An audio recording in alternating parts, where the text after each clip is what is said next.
I can't do it. We'll do it live. Okay. No. We'll do it live. Fuck it. Do it live. I'll write it and we'll do it live. And thing sucks. 10, 5, 4, 3.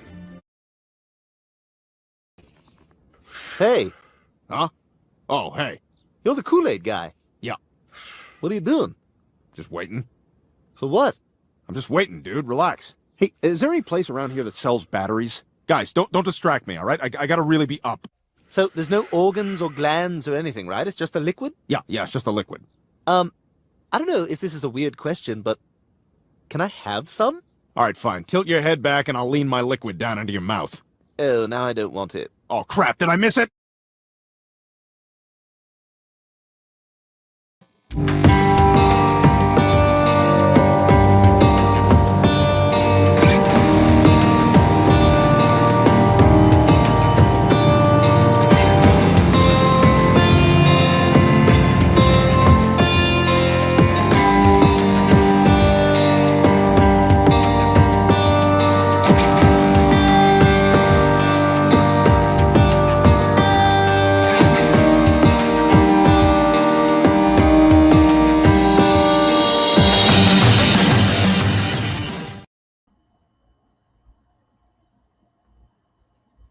Well.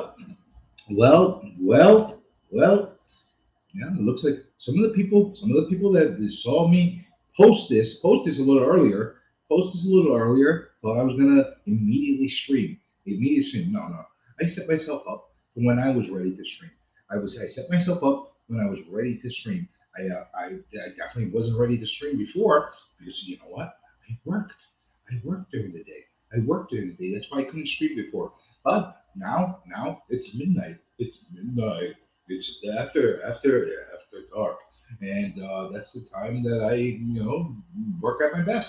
Now I could sit down and leisurely do a live stream and slowly open up a whole bunch of packages and talk about the crap I got. That's what we typically do. I'll talk about a little bit of whatnot. I'll talk about a little bit of this.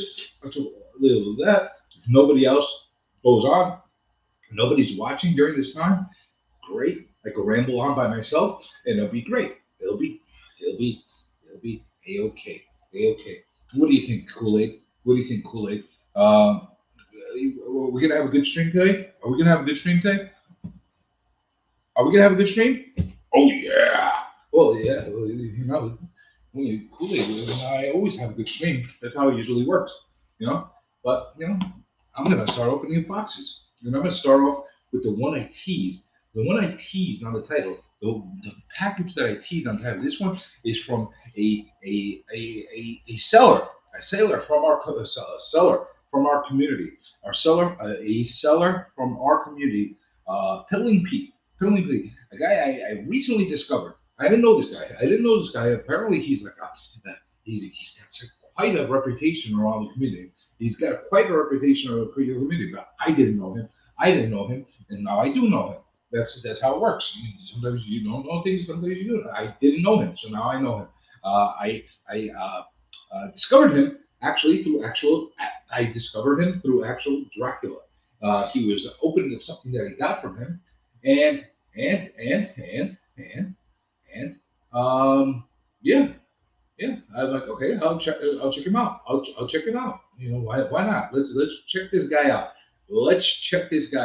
And you know what? I'm happy I did, because the guy he's quite a little different. I'll tell you something. He's quite a little different. Let me get this microphone closer to me. I hope everybody could hear me on the replay. And if it's not, this is going to be a terrible, terrible kind of situation of hearing a muted me while I'm, opening things up. But, that being said, interesting dude. Goes by the beat of his own drums. He does not care. He does not care what people think, which I could appreciate that. He just says what the hell he wants, and nobody, if you like it, you like it. He kicks people off his streams. He bans people. He rips comics. If he's selling a comic and it doesn't sell for one reason or another, he rips it because he gets pissed off. Yeah, yeah. Well, you got to see this guy, and I'm only touching the top. I'm only touching a little bit about what this guy's all about. But let's see. This is the first package that I'm getting from. I got two more major big packages that I'm expecting from. This was the first one that came in. Um, this one is Comic Journey in a UFO. He apparently has a thing of writing notes all over his damn books, and then he writes, "Why did you steal my cornbread?" Okay, why did you steal my cornbread? Look at this guy. Look at this guy. Why did you steal my cornbread? Comic Journey in a UFO. Okay, what else did he write? Oh, all right. All right, let's see what else he wrote out here on the back. All right, let's see what it. Yeah, you stole my books and my pride. Get your pride. I'll tell you that. They can't look at my name. Bigfoot knows your address. Yeah, well, apparently he does. All right, all right. So let's see. Did you write anything else on the side? Any other hidden weirdo messages over here? You put like little dice on here. Yeah, he's a little creative guy. What do you think, Kool-Aid? What do you think, Kool-Aid, of the packaging so far? Is this a little different? Oh yeah. Well, yeah, it's a little different. I'll tell you that much. So I'm gonna open this up. This is quite different, actually. Not having anybody on it is interesting because I could just rant and rave by myself and amuse myself. This actually works out really, really good. Really, really good. Looks like Circumstances was looking for me earlier. Sorry, I didn't put a time when it was going to start. Actual Dracula too. Yeah, he was looking for me too. Well, I wasn't on. Sorry, I wasn't on. But now I am. Now I am because it's my time. This is my time. This is my time. This is the time that I shine. That's how it works. Let's see. Okay. You know why I like this time? Because nobody else is on. Nobody is on to distract me. And plus, I'm not working. That also helps. You stay there, Kool-Aid. You stay there and you don't cause a mess, okay? Freaking Kool-Aid. Anyway, let's see what I got. I don't know what's in this package. I got a lot of stuff from him. A lot of stuff. I got it all written down, what I got, what I didn't get from him. But I don't know what he sent in here and what he didn't send in here. Okay. All right. Quite a box. Quite a box. This is priority mail, large flat rate box. I never got a comic shipment in here. Looks like something you would put a guitar in. Okay. All right. Look at this. Plastic bag. All right. Take that away. Let's take this. Let's take this. Let's take this. Let's open one thing at a time. All right, we got extra things. Where's Irish? Where's my friend Irish? He's got to see these. Let's put this aside so we could work properly. Come on, we got to do this properly. Okay, so let's start with this. This is an odd shaped package. I don't remember getting something that would be in an odd shaped package. So let's see what this is. Let's see what this is. Let's see. Okay. All right.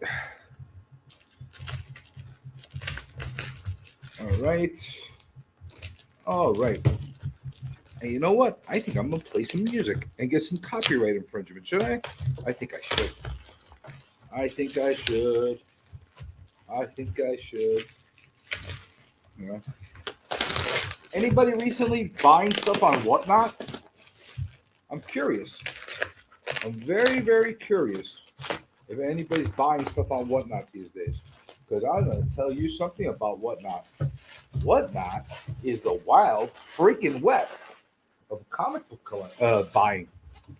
I'm going to tell you that much. I know that there's a lot of people on here that sell, in the community that sell, but I'm not going to label everybody with the same packaging.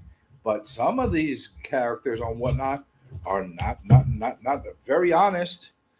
They're very dishonest. To be quite honest with you, they're quite ridiculous. All right, what the hell did I get? What the hell is this? Holy shit, is this the book I got? Yeah, this is it. Wow. Wow.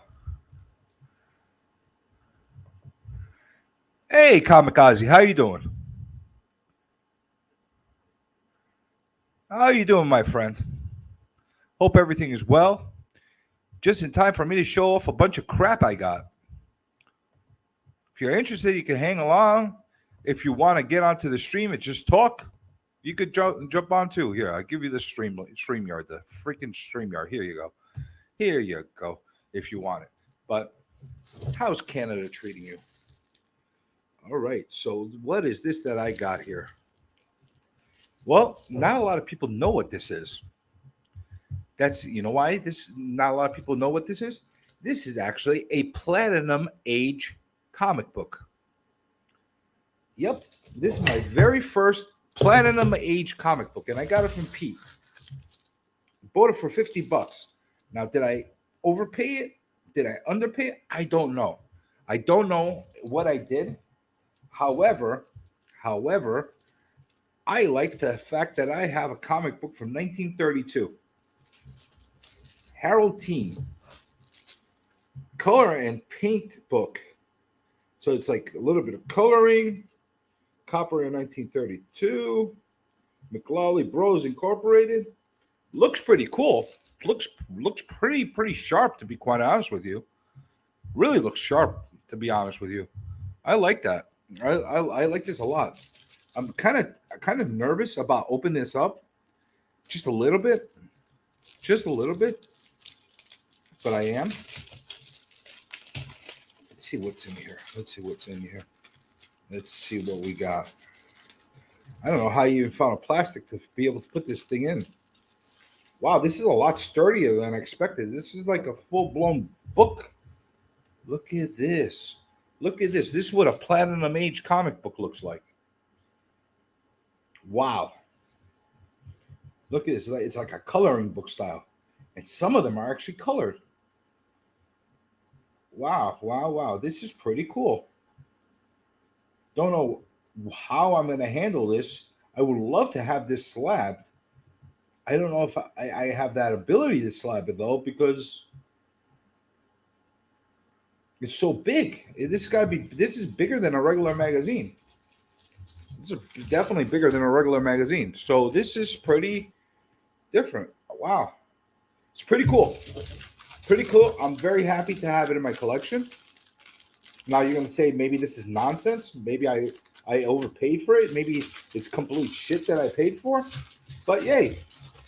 Hey, don't say yuck to my yum. You know, I think this is really, really cool. That's from 1932. Not too many things that you have from 1932. And this is by far my oldest book. I'm doing great, Kamikaze. I'm doing great.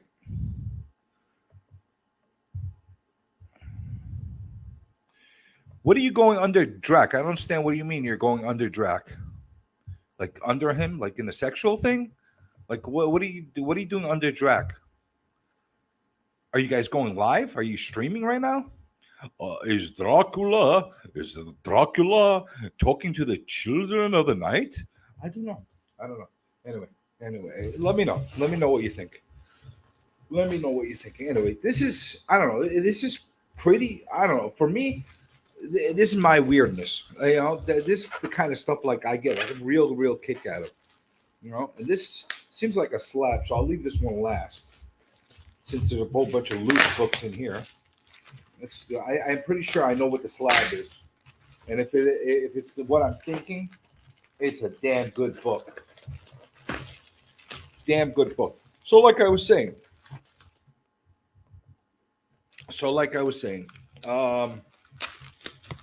Peddling Pete is quite a character, you know.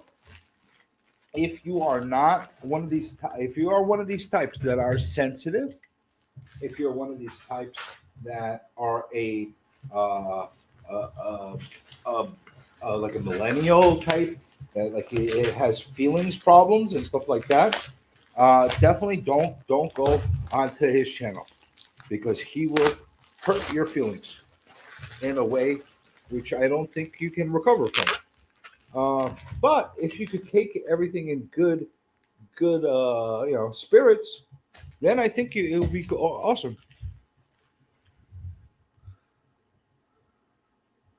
Look at who's here. Look at who's here. Did you witness the Butno taking your Dinks lead and finding out ways to? Uh-huh. I haven't watched the Bookworms thing yet. I'm going to watch that after this stream. I was a little busy earlier on, but I'm going to definitely watch him later with his bicentennial stream and definitely check it out. By the way, DC Irish, I'm assuming this came from you. I don't have your direct phone number or message or something like that could have thank you, but I thank you very much. I have made a little video that I'm going to be putting on soon, opening this up to tell you how much I thank you. But since you are on,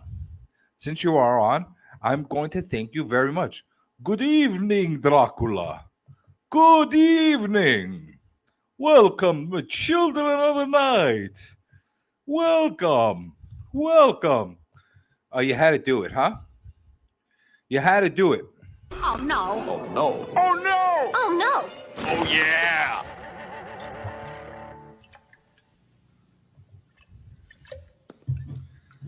Okay, can I ask everyone to please stop saying "oh no" in this courtroom? Because the fucking Kool-Aid guy's gonna keep showing up. Thank you. Well, all right, you got to pass on that, Irish, because you sent me the Kool-Aid man. If this came from you, I'm assuming you that was from you because there's only one person I know that actually has the name DC Irish, and it was on the box. I very much appreciate you, my friend. Very much appreciate you, and you're gonna get a real kick out of something. You're gonna get actually, I'm gonna open up something that I think you're gonna get a real kick out of. You're gonna get a real kick out of this. But if you hang out, I don't know. Maybe you won't hang out. Maybe you will. I don't know. I'm gonna take my time opening these things up. Why? Because nobody's rushing me. Nobody's rushing me. It's gonna be one of those streams that I'm going loosey goosey, taking my time, opening up boxes, talking nonsense, tell you about the crap I bought, tell you about how pissed off I am with things in the community, and you know, my typical kind of stream. You know.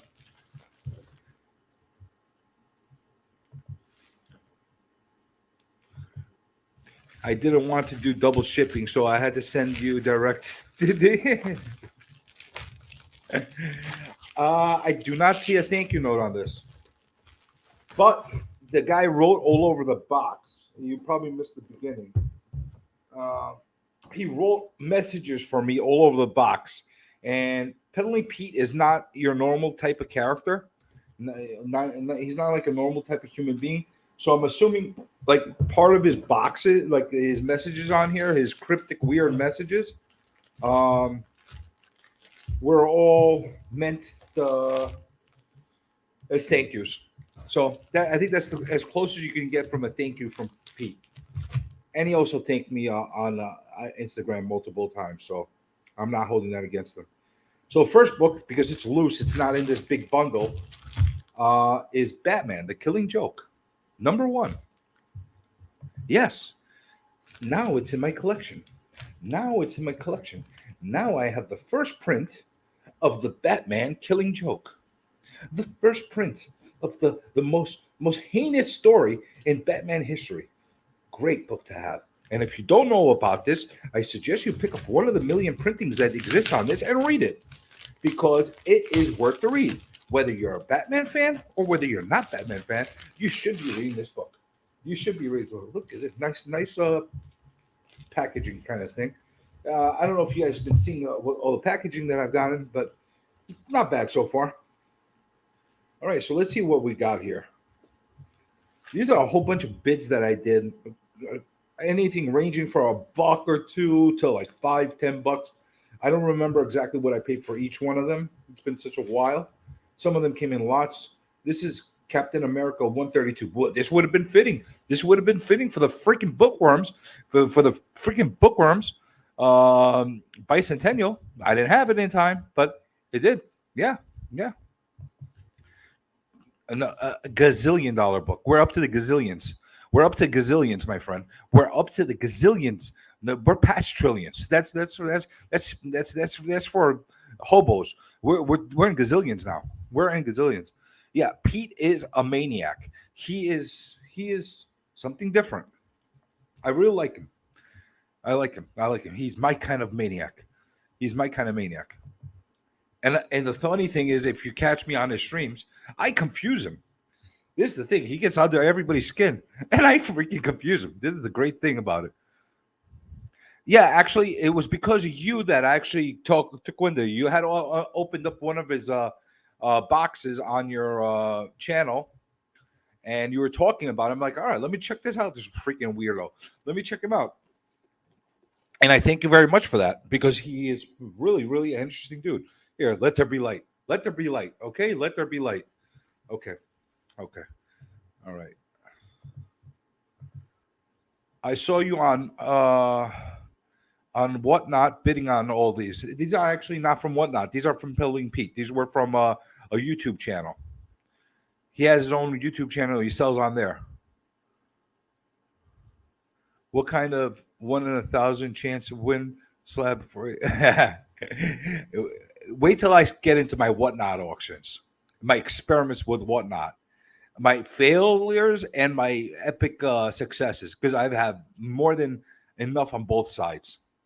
You definitely want to see some of these crap fests I bought and some of these major victories. And hopefully you saw me on Whatnot bidding on something with a weird thing. Well, that's usually me bidding on weird things. All right, next book is Captain America 129. Look at this. Nice another cover. Nice other cover. Good stuff. Again, these are all Captain Americas. Like, I wish I had these for the bicentennial, but I don't. I didn't, but now I do. Captain America 130. Damn it, they're out of order. Okay, so 129, 130, 132. Good books. Captain America 141 and the Falcon. Captain America. Damn it. Don't. No backboards. No backboards. I have to start getting on people's asses about something. There's no backboards. Captain America 139. A lot of Captain Americas, my friends. I'm showing my patriotic blood by getting all these Captain Americas. Captain America 137. The Spider-Man's in this one. Spider-Man does whatever a spider can. Captain America 134. Captain America. You like it? I like it. Captain America 125. One of my favorite covers, actually. Look at this. He's all beaten up and he's in trouble. He's in trouble on this cover. What's going to happen? Featuring the surprise villain of the year with the castle. I never had this comic. I'm so curious to see what happens. Who's the surprise villain of the year? This is actually one of the ones I'm really looking forward to opening up and looking at. This I never had in my collection. Never had in the collection. I am happy to have this. And then we got Captain America 116. Look at this. Look at this freak. Look at him. And then you got the Avengers. The Avengers are in here. Good stuff. Good stuff. And then we got Captain America 131. Look, Bucky's reborn. No, your eyes are not deceiving you. Don't dare miss Bucky Reborn. Key issue. There's your gazillion-dollar book. There's your gazillion-dollar book. Then we got Captain America 114. Yeah. Interesting cover. Definitely interesting cover. As a Canadian, I didn't care for him at first, but I got to say Captain America has grown on me. Love these covers so much. Actually, that's one of the biggest reasons I get these covers. I'm not in the position. I'm not Mr. Gazillionaire. I'm not the guy that can afford all the golden age covers, which I love. I love. So for me, this next best thing. If anything I could get from this run of Captain America are definitely affordable, and I'm happy to have them. Captain America 142. Now, if there's anything key to any of these books, stop me. Let me know. I have no idea. Some things I know, some things I don't know. Then we got Captain America 136. Look at this stuff, man. Look at this stuff. Good stuff. I don't remember getting all these Captain Americas. Did he throw in some extras? I don't remember getting this many Captain Americas. Anyway, Captain America 120. Sometimes you lose track. This is the dangerous thing about when you order stuff from, like, you do auctions and you don't get them for a while and stuff like that. You tend to forget everything you got. I have some of the stuff written down, but dangerous. You go into the danger zone when you order too many multiple bits from somebody at a given time. And especially if you have no reference. You didn't put any invoices or shipping in here, so I got to go check my own records to make sure that they're in here. I'm sure they are, and it seems like maybe I did get all these. Captain America 122. I'm not saying no to any of these. I actually appreciate all these. I got 2 40-pound boxes coming from him. You got to see that unboxing when it comes. Whole bunch of mystery bags and boxes and whatever. 2 40-pound boxes coming from Pete that I'm waiting for. And that's going to be part 2 of this. And then we got Captain America 123. Pretty cool. Again, the only thing that I'm going to say that I wish he did was backboards. I wish there was backboards on all these books. 141. I don't mind the old bags or whatever, but it would have been nice to see backboards on them. Here's a good one. Captain America 107. Look at this cover. I think this is Steranko. Cover. Look at this cover. Now you can't go wrong with that. And then Captain America 122 again. I got 2 of them. That's interesting. I thought I saw that again. Yeah, 2 of them. This one's in the backboard. One's not. One's in the backboard. One's not. One's in the backboard. Okay, so all right. So eBay. One goes to eBay. 126 Captain America. A lot of Captain America. 126. Good stuff, though. How could anything go wrong with these things? Then we got Captain America 106. Cap goes wild. He goes nuts. He goes nuts in this one. And then we got Captain America 104. I do have a copy of this, but this is a much nicer copy. So a whole lot of Captain America. We got my oldest book ever in this. Oldest book ever. Platinum Age. 1932. You beat that. You're not. I got an older book than most people are alive. This is good stuff. All right, let's see the last package that I got from him. Hey, Irish, are you still on? Look at all this waste. Look at all this waste. Look at all this waste. Look. You want to see more? Oh, look at more. Look. Call the marshal. Call the post office marshal. You got a case here. All right. So let's cut this open like a freaking lobster, like right down the middle. You got to cut it open. You got like that. See, I'm getting good. I'm getting good at this. Yeah, I thought that would get under your skin. Would you like me to put some copyright infringing music on? If anybody would like me to play some music from my playlist, I can do so.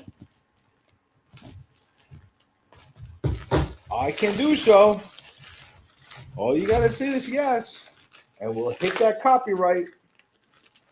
Holy shit! Look at this. Look at all this packing. I think there's a slab in here. Endless bubble mailers. Endless bubble. Taxpayer-funded excess and waste. Some of the $1,000 Army screwdriver. Yeah, you're right. You're right. I'm not endorsing this. I'm not. I'm just showing you what I got.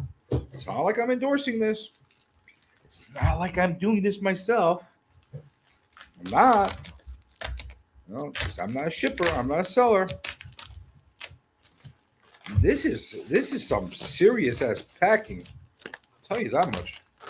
This is some serious freaking packing. What the hell? Oh man. Oh man. I'm gonna play some music. Why? Because I think we need some music. What am I gonna play? I'm gonna play something from my playlist. I'm gonna play something from my YouTube playlist. Not only from my YouTube playlist, from my personal YouTube playlist, so you could see what kind of weird music I listen to. Now there we go. There you go. This is great entertainment for a live stream. You know, watching me do this. Yeah. Only on Journey channel is this what you're gonna get. All right, it's hot as hell in here. It's hot. I don't know where everybody else is. It's New York. I'm in New York, and it's so damn hot.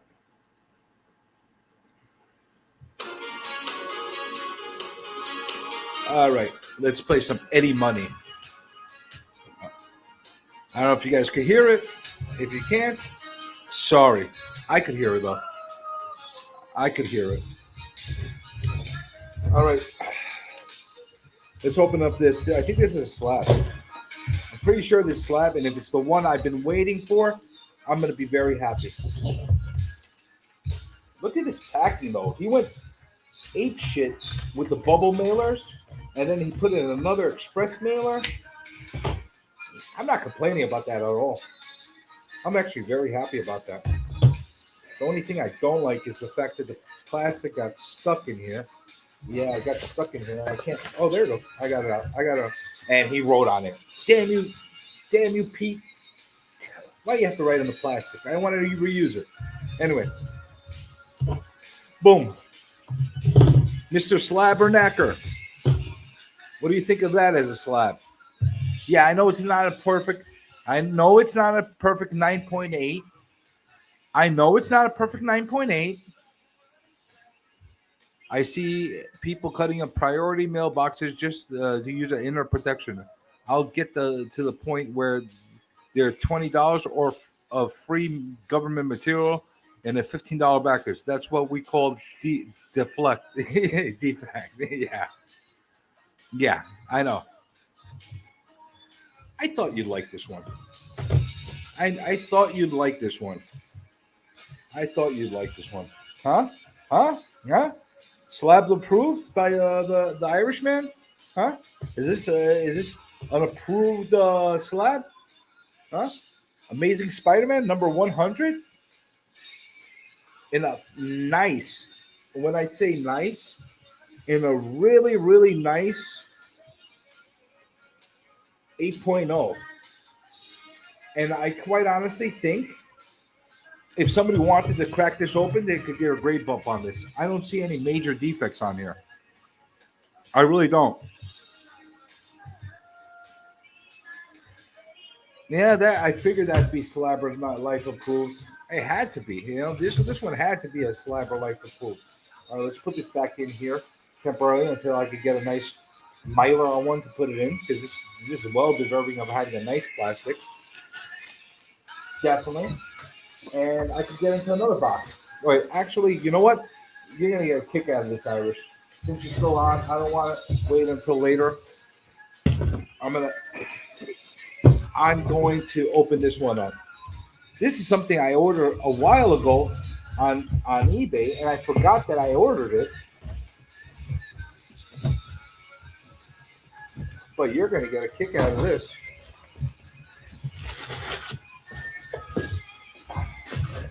Do you know where this is going? I know you do. I know that you do.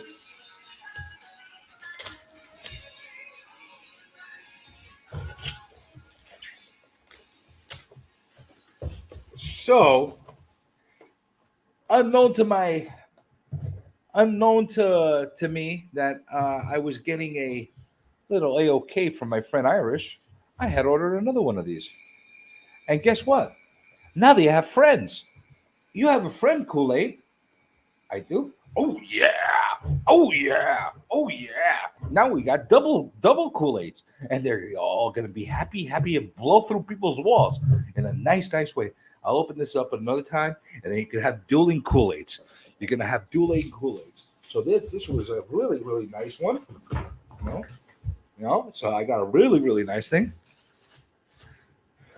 That's a key, right? Even if it isn't the Centennial argued. Oh, come on, man. You had to? You really had to do that? Oh, no. Oh, no. Oh no! Oh, no. Oh yeah!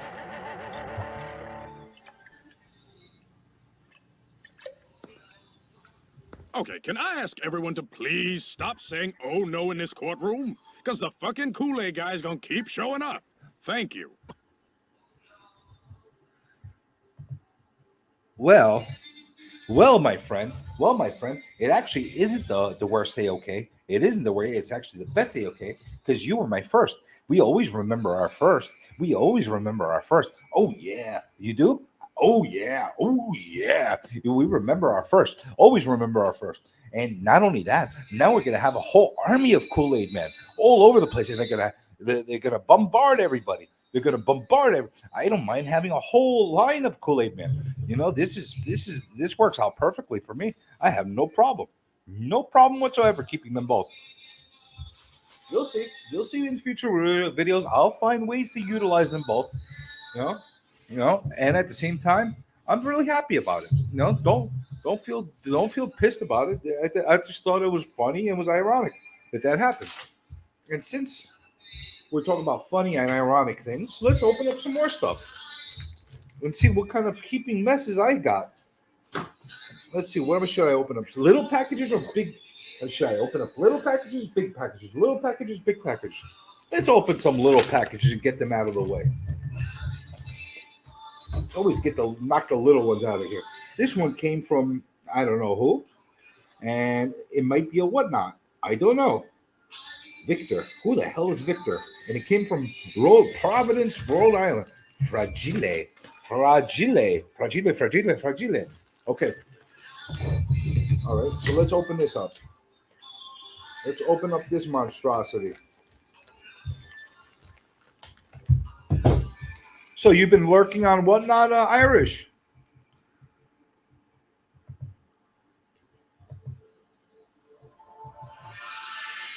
What's up, Panda?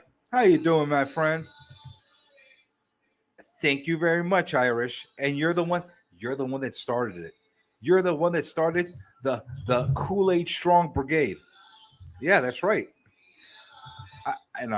Like I said before, we always remember our first.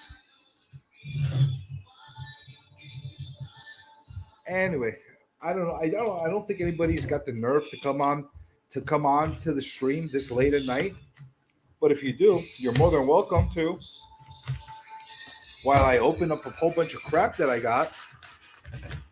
No, it's not Monday. It's not a Monday mail call. It's a Wednesday early morning mail call, depending on where you are. On the East Coast, it's Monday. It's Tuesday.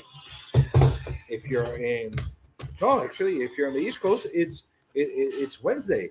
If you're in the West Coast, then it's Tuesday. I don't know, whatever. What the hell is this? What the hell is this? I can't open this. This packaging sucks. This sucks. What the hell did this guy do? What the hell did this guy do? Okay. You got Mylar on here. Thank God. I didn't slice through it in here.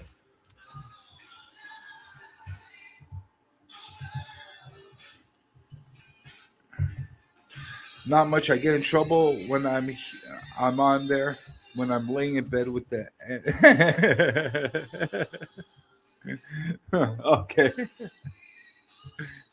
Yeah, I feel the same way. We also remember our first, but anybody out there want to forget about them? I want to forget my first wife. You know, does that count? Does that count? Can I remember? This is such shitty packaging. But he did put a Mylar on here. All right, so this is what I got here. This is definitely a whatnotter. No, it's actually not. Oh, this is an eBay guy. I'm so happy about this. I'm so happy about this. I bought this for $15. I bought this for $15 on eBay. All in, all in, all in. And you can say, why the hell do you care about getting this crappy book? Marvel presents Guardians of Galaxy 3 reprint. Huh?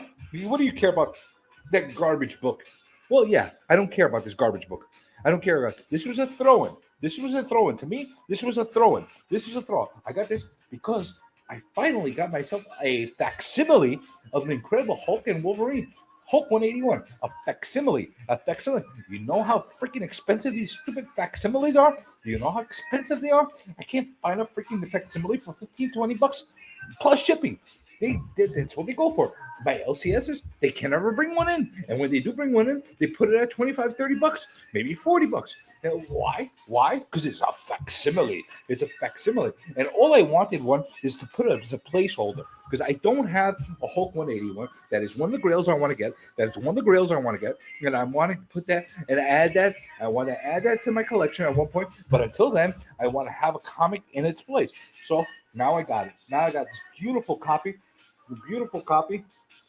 of Hulk 181 from a moron on eBay that doesn't know how to pack. Yeah. That's what I got. You know? Oh, I'm happy. I'm so happy to get this. But have you ever seen somebody so happy to get stupid reprints? Huh? Me. This is my favorite book. This is my favorite book. Everybody knows what my childhood favorite book is, which is Hulk and Wolverine #1 special edition. Well, everybody knows that, but it was reprinting this. So I am happy to have it. Why? Because I didn't want to pay freaking gazillion dollars for it, and I got this Mylar out of it. Look at that, top loading Mylar. I'm taking that. Done. Happy journey. Leave that here. So if somebody jumps on my stream, out of the blue, they're like, "Oh my god, what the hell did he get? He got a Hulk 181." Yeah, well, yeah, I did. I got a Hulk 181, a reprint. But I'm gonna tease people. I'm gonna use this as a thumbnail. Let's pause for a second for the thumbnail. Okay. Oh no. Oh, that's what is that what the kids do? Oh, yeah. Or like, yeah. Let's go. That's what the kids say. Let's go. Anyway, that was a thumbnail. That's some thumbnail I'm going to use for this. I'm going to do this. Yeah. That's going to be the thumbnail. All right, let's open up another package. Let's see what garbage I got here. This one's good. That one's not garbage.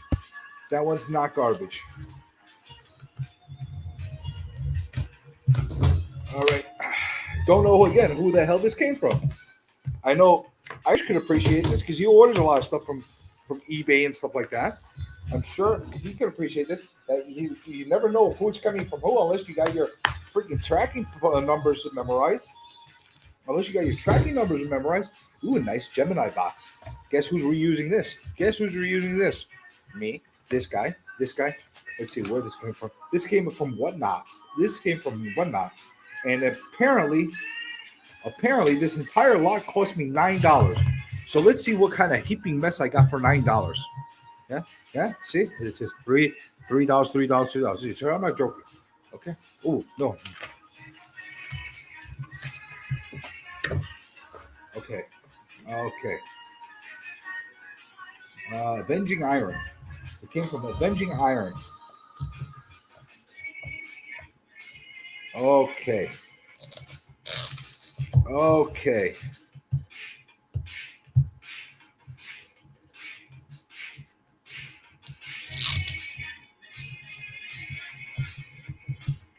Let's see what's in there. Let's see what the hell I got. What kind of heaping mess I got for $9. I bet you this is some kind of mystery pull thing.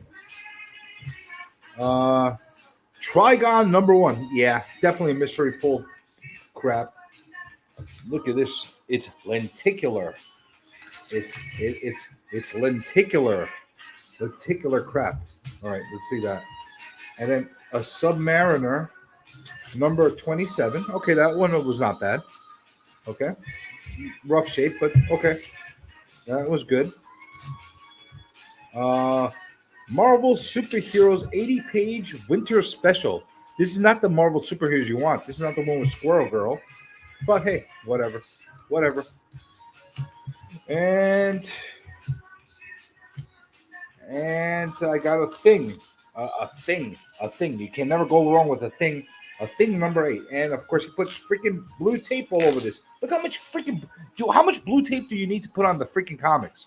How many freaking what grade would you accept for the Hulk going ultimately to get into your collection? Irish, I would accept anything that is presentable. So if I could get a 1.0 in a really nice shape and very very presentable 1.0, no problem. 2.0, 3.0 obviously would be a lot better. But I don't mind the low grade. You know, like I'm not going to break the bank on that book, and I have to get it under my terms and my price. So I already got a Hulk 180. Ideally, my Hulk 180 does not have a Marvel stamp in it, and ideally, I'd like to upgrade that to a book that has the stamp down the line. But if I don't get that, I'm content. But you know, if I get something similar in the 181, I'm fine with that. I don't know. We'll see. We'll see how it goes. But yeah, as long as it presents well, if I can slab it and it presents well, I'm okay with that. You know, I'm not a grade snob. The only time I'm a grade snob is when it comes to super modern books. If it's a super modern book, I don't want anything under 9698. I don't want it. There's no point, you know, for the super modern stuff. Even some of the copper stuff that's a lot high print runs. But when it comes to Grail books, I'm not going to be stupid about it. You know, obviously, I get the right price. You know, most grades are going to be something I'd be looking at. You know, and all right, Beefit's here. How you doing, Beefit? How you doing? So this is a perfect example of getting caught up in these mystery pulls and stuff like that. You know, 1, 2, 3, 4. Paid $9 for these. Okay. Was it worth it? Maybe to the right person. Yeah, this is like a $5 book, $5-6 book in this condition. Yeah, $5-6 book. These are all other dollar books. So pretty much I got my money's worth. Would I bought these specifically? No, I wouldn't buy this shit. This maybe I would have bought for $1. This maybe for $1. This for $3-4 maybe. So you know I didn't get hurt on this one, but you got to be careful when you're doing these mystery pulls and stuff like that, and getting into these like little contest things because you can get burned real fast. And I'm more like I'm buying some stuff, and I'll give you a lot of advance notice to like how I got screwed on a lot of things. So maybe other people won't do the same thing or burn. This one's another one. This one I think is another one-notter. Let's see what the guy gave me. Send me. Let's see what crap test I got here. Okay. Is the music coming out well? Can you guys hear the music? Is this appropriate for you guys? Is this stuff that you would like to hear? If it is, let me know. If it's not, let me know. I don't know if I'll change the music, regardless if you like it or not. But I'm just curious. All right, another Gemini mailer, another keeper. I'm learning how to slice these things without damaging them so I can reuse them. I'm getting better and better at this. Okay. Okay. Yes, it is another whatnotter. And what the hell did I buy this for? $17 from beta.com. Beta.com. On whatnot. All right. He packed right. Beta.com packed right. A little bit excessive on the glue on the tape, but he did pack right. I'll give him that much. He put it in Gemini. He put it in a sleeve. He didn't put excess mailers. He didn't use extra postage supplies, which should make Irish happy on that one. Extra backboard never hurts to get that. Let's see what kind of crap did I get here.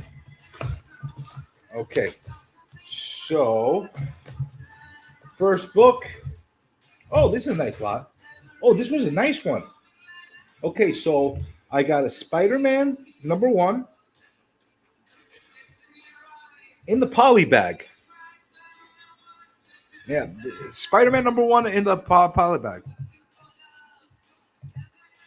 Yeah, you know, we got to play a little bit of music. Hit ourselves with a little bit of copyright infringement and hit the, you know. And then, who else is here? You have any Peter Schilling on the jukebox? I don't know what the hell I have. I have a playlist. It's playing. It's playing. It's playing. Whatever comes next is what you're going to hear. You know? Hey, Norton Red, how you doing? Heaps of Spideys. Yeah, I like Spidey. Spidey is maybe my second favorite individual character. Well, third favorite individual character. It goes Hulk, Lobo, and probably Spider-Man right after. And then we got, so I got the one in the poly bag, and the one on the silver cover, which is really the second print. They're not calling it that, but it is the second print. This is the original print. Very happy to have this collection, especially the fact that I had that debacle with that other case that I had to send back. So this is great as a filler. Only one I need left for the collection is the gold one, and I'll get that. So these cost me $12 and $5. More than likely, I paid $12 for this because it's in the poly bag, and $5 for this. Did I pay a little bit more than I should have? Maybe. But you know, I got caught up in the bidding, and I don't think I got hurt on this. I think I did okay. I never owned a copy that was inside the poly bag. I was so happy to have one in the poly bag in good shape. I was really, really happy about that. Hey, Tylox, how you doing?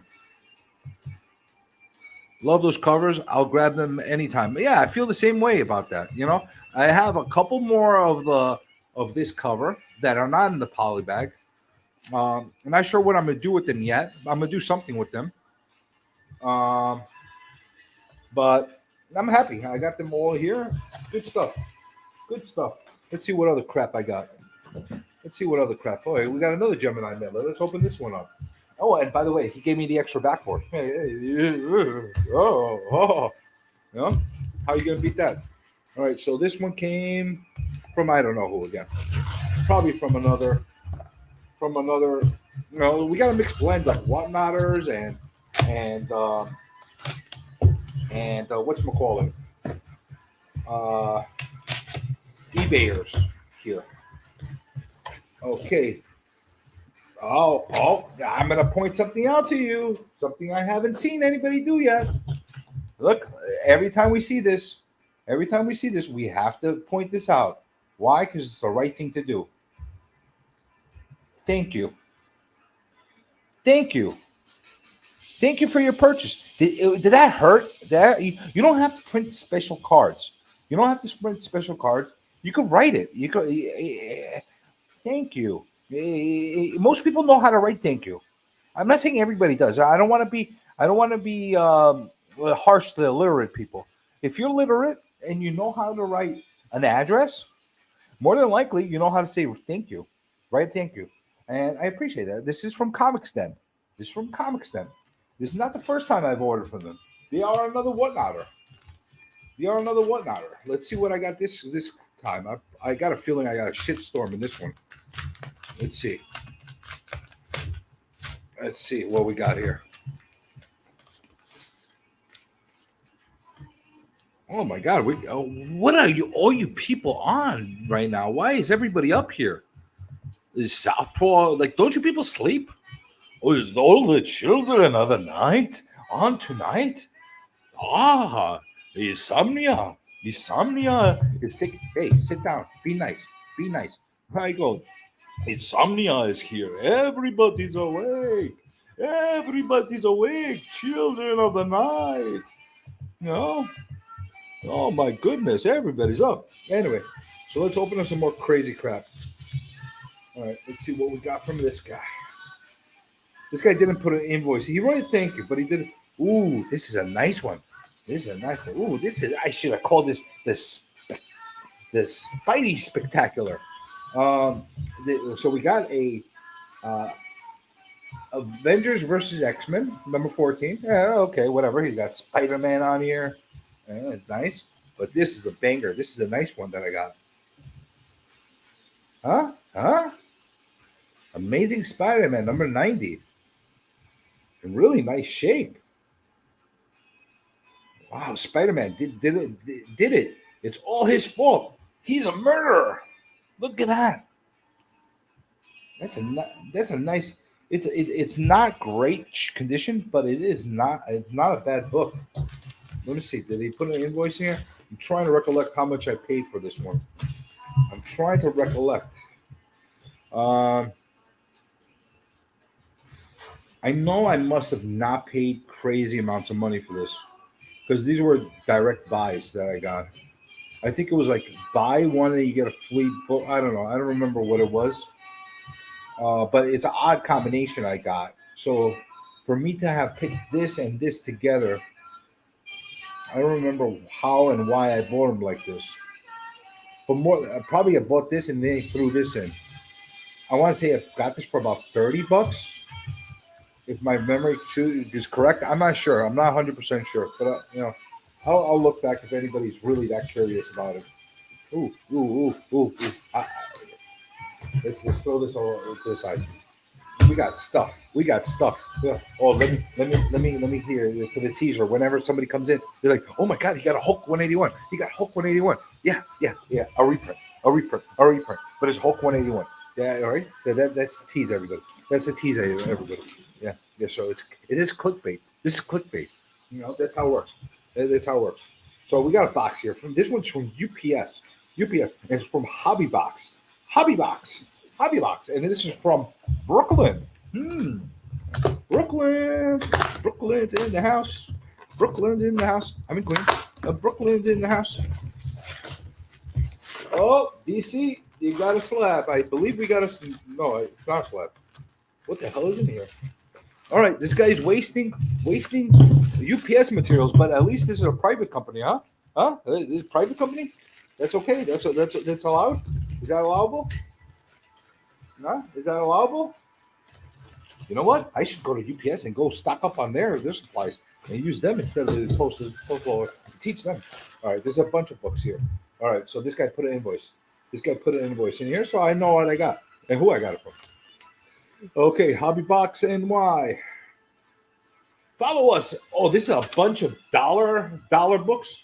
The most expensive book that I got in here was $2, and there's only 2 of them here. All dollar books in here. So let's see what I got. In here. It's like going through a discount bin. We got Amazing Spider-Man. Hey, Kool-Aid. You okay? You need something? You need some water? You hanging out? Am I getting good stuff already? What's the problem? You okay? Everything is good? Oh, yeah. All right. So then sit there and stop muddling around. You're getting in the way. Okay, so we got Amazing Spider-Man 408, Amazing Spider-Man, the Return of the Amazing Spider-Man 407. We got I remember getting this. I got a ton of Spider-Mans for $1 to $2 a piece. and most of them, I want to say 90% of them were $2. This is issue 404. I mean, most of them were $1. 402, 401. Annual. This is always a good one. This is always a nice one. I probably paid $2 for this one, but I don't care. You know, Abomination and She-Hulk. Hey, Irish. She-Hulk. Is this John Byrne? Well, it's John Byrne-ish. It's John Byrne-ish She-Hulk. So maybe there's Amazing Spider-Man 423, Amazing Spider-Man 421, Amazing Spider-Man 340. This was a nice earlier one. I think this cost me about $2. $2 to get it. It's okay. I'll take it. I think this is Eric Larson. It's got to be. It looks like Eric Larson. Yes, it is. It is Eric Larson. I love Eric Larson. And then we got Spider-Man number 73. I don't know how this one stuck in. All the other ones are amazing. And then Amazing Spider-Man 377. Well, not bad. Not bad. A little lot. Stuff that I would get for $1. And, you know, I was just killing time on Whatnot and got it from there. It can't hurt. It was good. All right. All right. What's in there? What's in here? This is from Aaron. Aaron in Georgia. What did Aaron in Georgia send me? Who the hell is Aaron in Georgia? Let's find out. Let's find out. Let's find out.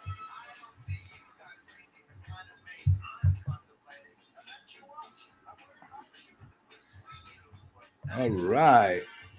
Wait, I think there's somebody with me. Is there somebody with me? Is there somebody with me all the time? There is somebody with you. Oh, how long have you been on there? A minute or two. Oh, you should have put something in the chat to let me know you were sitting there and hiding. I was about to. I was literally just grabbed my phone and then you said something. No, you should have. Well, I might have not have been. Wait, what the hell just happened? What the hell? Let's get you back in here. Wait, let's get you back in the stream.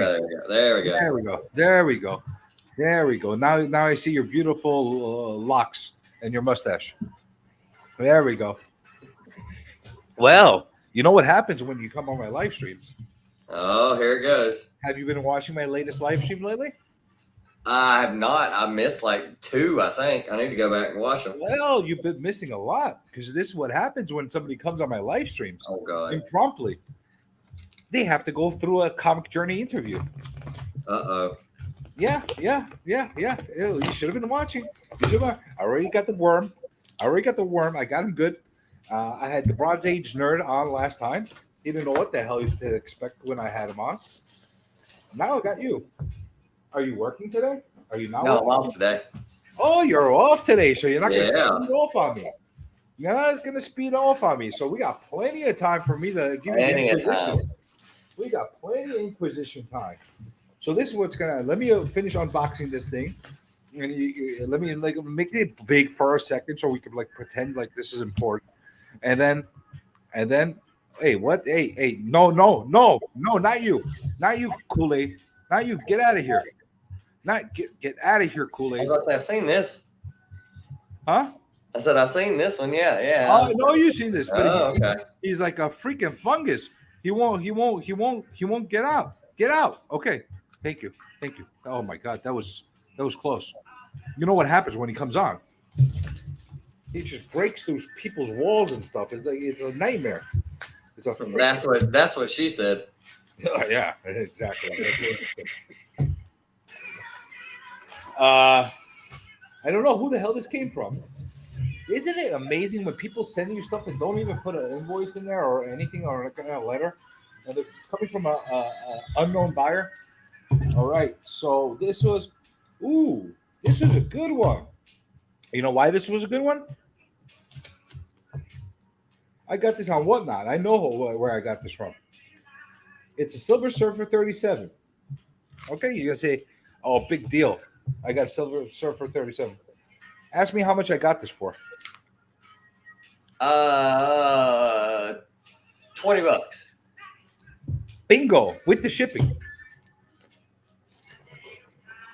Prices are supposedly dropping everywhere. Well, you know what? Here's the thing about Whatnot. I'm going to tell you guys something about Whatnot. Listen, if you anybody listening that you like, I'm gonna lower Tina Turner a little bit because she's a little loud. Uh, Whatnot. Here's the thing: if you're shopping on there, you got to know and pick your battles of where to pluck things from. Now, when you see a guy that seems to be a little desperate and he's like just like getting anxious and angry that nobody's bidding on his stuff, he starts doing foolish things by throwing books like this up for like 15, 20 bucks. This was 15 bucks plus $5 shipping. All right, I did tax too, whatever. The tax was like $1.80 something or whatever the hell it is. All right, so when you see something like that, you got to jump on them right away because somebody else will. And Yeah. But the same thing works on the other side. You could go in and you get caught your pants down and start getting into a bidding war about nonsense that could work really to your detriment. This is not a bad looking book. I got this one as either, to be honest with you, the price was so right that I had to get it. This is more for trade or for like, I don't know, like I'll do something with it in the future kind of a thing. But it's good to have books like this that you get at a reasonable price because somebody else could trade you a $30, $40, $50 slab that might really be into Silver Surfer and want this in exchange for something you really want. So that's kind of why I collect that way, like buy certain things. If I find slabs that are well under value and under slab cost, it's hard for me to resist buying them. Yeah, definitely. And the thing is, the slab cost is the most important thing because the rates for CBC are going to only go up, and the rates for CBCS are only go up. So the slab bottom tier value is pretty much going to keep going up. So now, like people say, the cost of a slab is $25, $30, right? So, like that's pretty much where you find the bottoms of slabs that are selling. $25, $30 is pretty much the cheapest slabs you could see openly sold. Unless people are just unloading shit, which I find so that happening all the time. But in 2 years from now, that bottom might be $30, $35. In 5 years from now, that bottom might be $45, $50. Who knows what the cost of slabbing books will be in the future? But that being said, it's good to pick up some of these books, especially in the higher grades, and do something with them down the line. That's my weird way of speculating. So now, Mr. Tylox, I know that you went to the little con that was over in Charlotte, didn't you? Actually, I missed it. You missed it? I missed it. I had a dental emergency. And how did you miss it? Let me see those teeth. What happened? What did you do to your teeth? I have a cavity in between two of my back molars, and it started aggravating my teeth in the back. And apparently there's a little overcrowding. So now I have to get my wisdom teeth pulled out. Oh my God. Yeah, because they can't since it's in between the molars, they can't just, drill it and fill it. So they're like, your wisdom teeth need to come out. And they had to put me on something to like get, because my upper jaw like swole up. So I had to miss it. And then at the same time, I think I got home that night and I was like, well, I'm going to have to go to the dentist, this, that, and the other. And then I started up my dryer to dry some of my clothes and my dryer died. So I had to get a new dryer and then I had to go to the dentist the next day on emergency. And so it ate up a whole bunch of money I had for the con. And so I couldn't go. Wow, that's funny. That's funny. Norenrod. That was you that sold me that one. Now you're on the spot. Where is my packing slip? Where's my thank you note? Huh? Where's my thank you note? I know you said thank you online, but it's nice to put it. Was that really you that sold me that? Remind me, was that what I paid for it? Was it $20 or was it $25? I don't remember what the hell I paid for this. I wouldn't be surprised if it came from him because I mean, No, he's you know what? I'm glad that he's on here because that actually puts me in check if I fact check me because I might be off. I know that I bought a couple of them recently for like $15, $10 is the cheapest slab that I got. He said he sent it. He said he sent it in another box. So you have another box from him. Really? Mm-hmm. That's what he said. I sold you what I paid for. So let's see. But tip whatnot sellers get to their spree to make a sale, and a lot of them will go too cheap. Yes, you're right. A lot of them will go too cheap. You know, it's one thing. It's one thing for somebody just to want to unload things. I know which guys are trying to unload things. They just only need to move inventory. Those guys are different. The guys though that I get frustrated and flustered, you could see them. They get all antsy, like nobody's bidding on them. They're freaking out. Okay, I sent the thank you note in another box. Oh, I have more than one box. Oh. Oh, see, I spoke too soon. Let me see. What was your name? Let me see. Rob. Let's see what the other box is. Damn it. That's what I get when I have so many boxes. What the hell else did I buy from you? I lost track of everybody.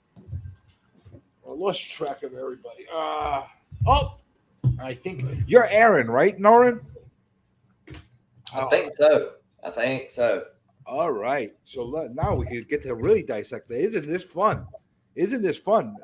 Tylox, you're gonna split screen with me for a second because now we can get to dissect Norin live.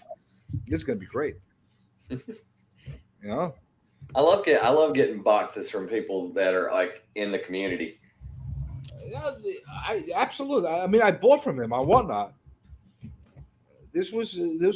I saw him on there. Like, here's the thing: if I catch one of the community members and I'm on a Whatnot, and I go on to one of their live sales, I will make every effort I can to buy some books.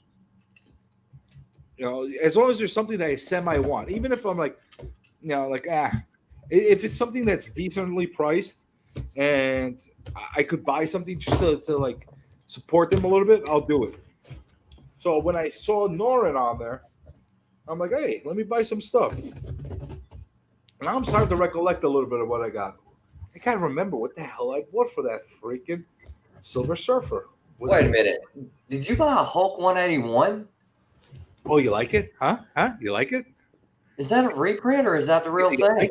You like it? This is my clickbait. Man. Oh, yeah. Okay. Yeah, it's okay.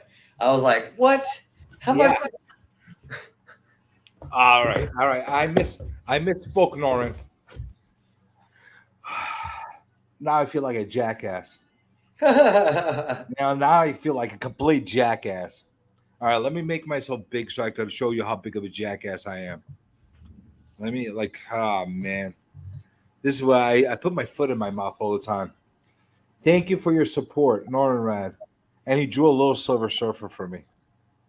Oh, yeah. That's nice. What a douche Comic Journey is. Oh, man. All right. Yeah, I got a little thank you note from Brian because I won one of his little secret giveaways. He loves sent me a thank you note. Freaking Brian's a sticker guy. Yeah, he did send me 2 stickers. I got one of them put up already. He loves those stickers. Now I got to remember what I got from Norad. Let me see. Remember what the hell I got from him because I don't. I'm struggling right now to see what I got from him. I know that it wasn't everything I got from him was cheap. I know it wasn't expensive. There was some really, really good deals on there. Really good deals on there. But I feel like, now I feel bad. Thank you, Norin. Thank you. I apologize for giving you a shitstorm for not putting a thank you sticker in there. And you got these from Whatnot, or you got these Whatnot? Oh, this was a nice one. Oh yeah, Logan's Run, nice. Logan's Run, no. Logan's Run number 6. What's important about this? God, I can't remember. Come on. This is a very big trivia question for all Marvel fans. Very there you go. The bookworm just showed his head. Look at this. Yes, Thanos. Thanos, absolutely right. First single Thanos story was in here. Nobody remembers that, but it was in here in the most obscure places. Logan's Run. Wait, it was his first? Wait, was that his first appearance? No. Oh, okay. First story. Okay. First story outside of being in other people's books. This was his first solo story. Okay. It's significant. Trust me, it's significant. It's significant about anybody that's a big Thanos guy knows it. And the shape is really good. I don't remember exactly how much I bought it. See, first solo story. He has $20 written out here. I very well might have paid $20 for it. I don't remember, but it sounds like a price I would have paid for it. It definitely does. Then we got, look at this guy. He wrote CJ. See, stop wasting paper. Damn you. Take care of, take it easy with the postage note. Then we got Avengers 150. This is a nice book. Nice filler book. I don't think I paid much for it, to be quite honest with you. All the lots I got from him were not expensive. I wish we're still on here to tell me what exactly what I got for them. He didn't put you gotta put the freaking invoice in there. You gotta put the packing slip in there to remind me. Now I gotta go back to my records to see how much I paid for them. Watchmen, number 3, I think. Number two. That was a good one. Doctor Strange, number 5. Nice early doctor. Hey, stop drinking. Like, this guy keeps drinking and he keeps falling over. Oh yeah. Stop drinking. Stop drinking. Sit there and be nice. Be nice. Okay. Maybe it was $15. Yeah. I think that sounds about right. 15 or $20 sounds about right. What I would have paid for it. Doctor Strange 5. Strange Tales. This was a nice one. Number 186. Huh? Good stuff. Then we got, this was a nice Spider-Man. Again, I got them all for really, really good prices. I didn't break the bank on any of these books. $274. Nice. There is something significant about this book, and I don't remember what it is. Yeah, I know, because I know that cover. I know for a fact there's something very significant about this book, and I do not remember for the life of me what it is. And I'm not one of these key collector guys yet. I'm gonna try out Key Collector, and I'll tell you how good or bad it was. Oh, look at this freaking guy. He comes on here for a second and disrupts everybody. Oh no. Oh, no. Oh no! Oh no. Oh yeah!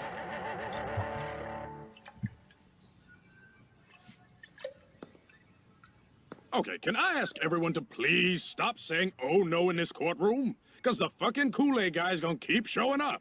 Thank you. All right. You happy? You happy with the trouble you're causing? You freaking bookworm. You come here, you cause all this trouble. You think I spent about $100 or so? Yeah, maybe that sounds about right. Looks like you're doing better on my New Year's on my year what is it, goal than I am. You're the Spider-Man. You've been getting a lot of Spider-Man here lately. Yeah, and you know what? It's not like I'm going after it. For some reason, the Spider-Mans are coming to me. It's really weird. Like, I'm not going out gunning and looking for. I'm actually the books I'm really looking for right now are a lot of horror from the Golden Age. Silver, like really like early silver superhero Marvel, Hulk and my Avenger run. But for some reason, Spider-Man just keeps coming to me. Spider-Man and X-Men, those two titles keep coming to me. This is like a shitty shape Daffy Duck 12-cent copy. I just like stupid books like this. You know, yeah, I got a thing with that. Swamp Thing number 56. Oh, nice. Yeah, I have that one. I have that one. Yeah, that's a good one. And then Swamp Thing 55. I got that one too. That's a good one too. And Swamp Thing 59. That's nice, right? Yep. And then we go into some of the older Swamp Things too. Yeah. We got Swamp Thing number 6 from the older series. Oh, that's pretty good. Hey, sit, you drunken bastard. Sit down. I call it number 16. Nice. Namor, beautiful Jay Lee cover.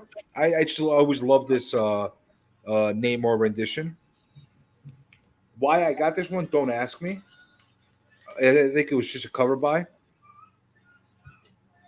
What? What is he still talking about? What is he talking about? Not on full screen. What are you talking about full screen? What is he talking about? I have no idea. What are you blubbering about? Explain. Explain yourself. That's a Jay Lee covered Namor? Yeah, He this is was Jay doing Lee. books back then? Uh-huh. He was doing books back then? Uh-huh. Yep. Oh, okay. See that signature? Oh, wow, it is. Jay Oh, Lee. I didn't know he was, okay. He cut his teeth on Namor. People don't know that. What the hell is he blubbering about? What are you talking about? NVM. What's that mean? Never mind. I don't know what he's talking about. I don't know what he's talking about. He talks in tongues. He talks in tongues. Oh, he was talking about he was probably talking about the Kool-Aid guy. It wasn't full screen. It was just a little screen. Well, he doesn't have to be in full screen. He doesn't have to be. That's all he gets. And then we got FF number 1, which was from that a Hickman run, which I actually really want. I'm actually really, I don't know if anybody's like liking Fantastic Four at all. I don't really dig the new Fantastic Four so much, but I really like this run.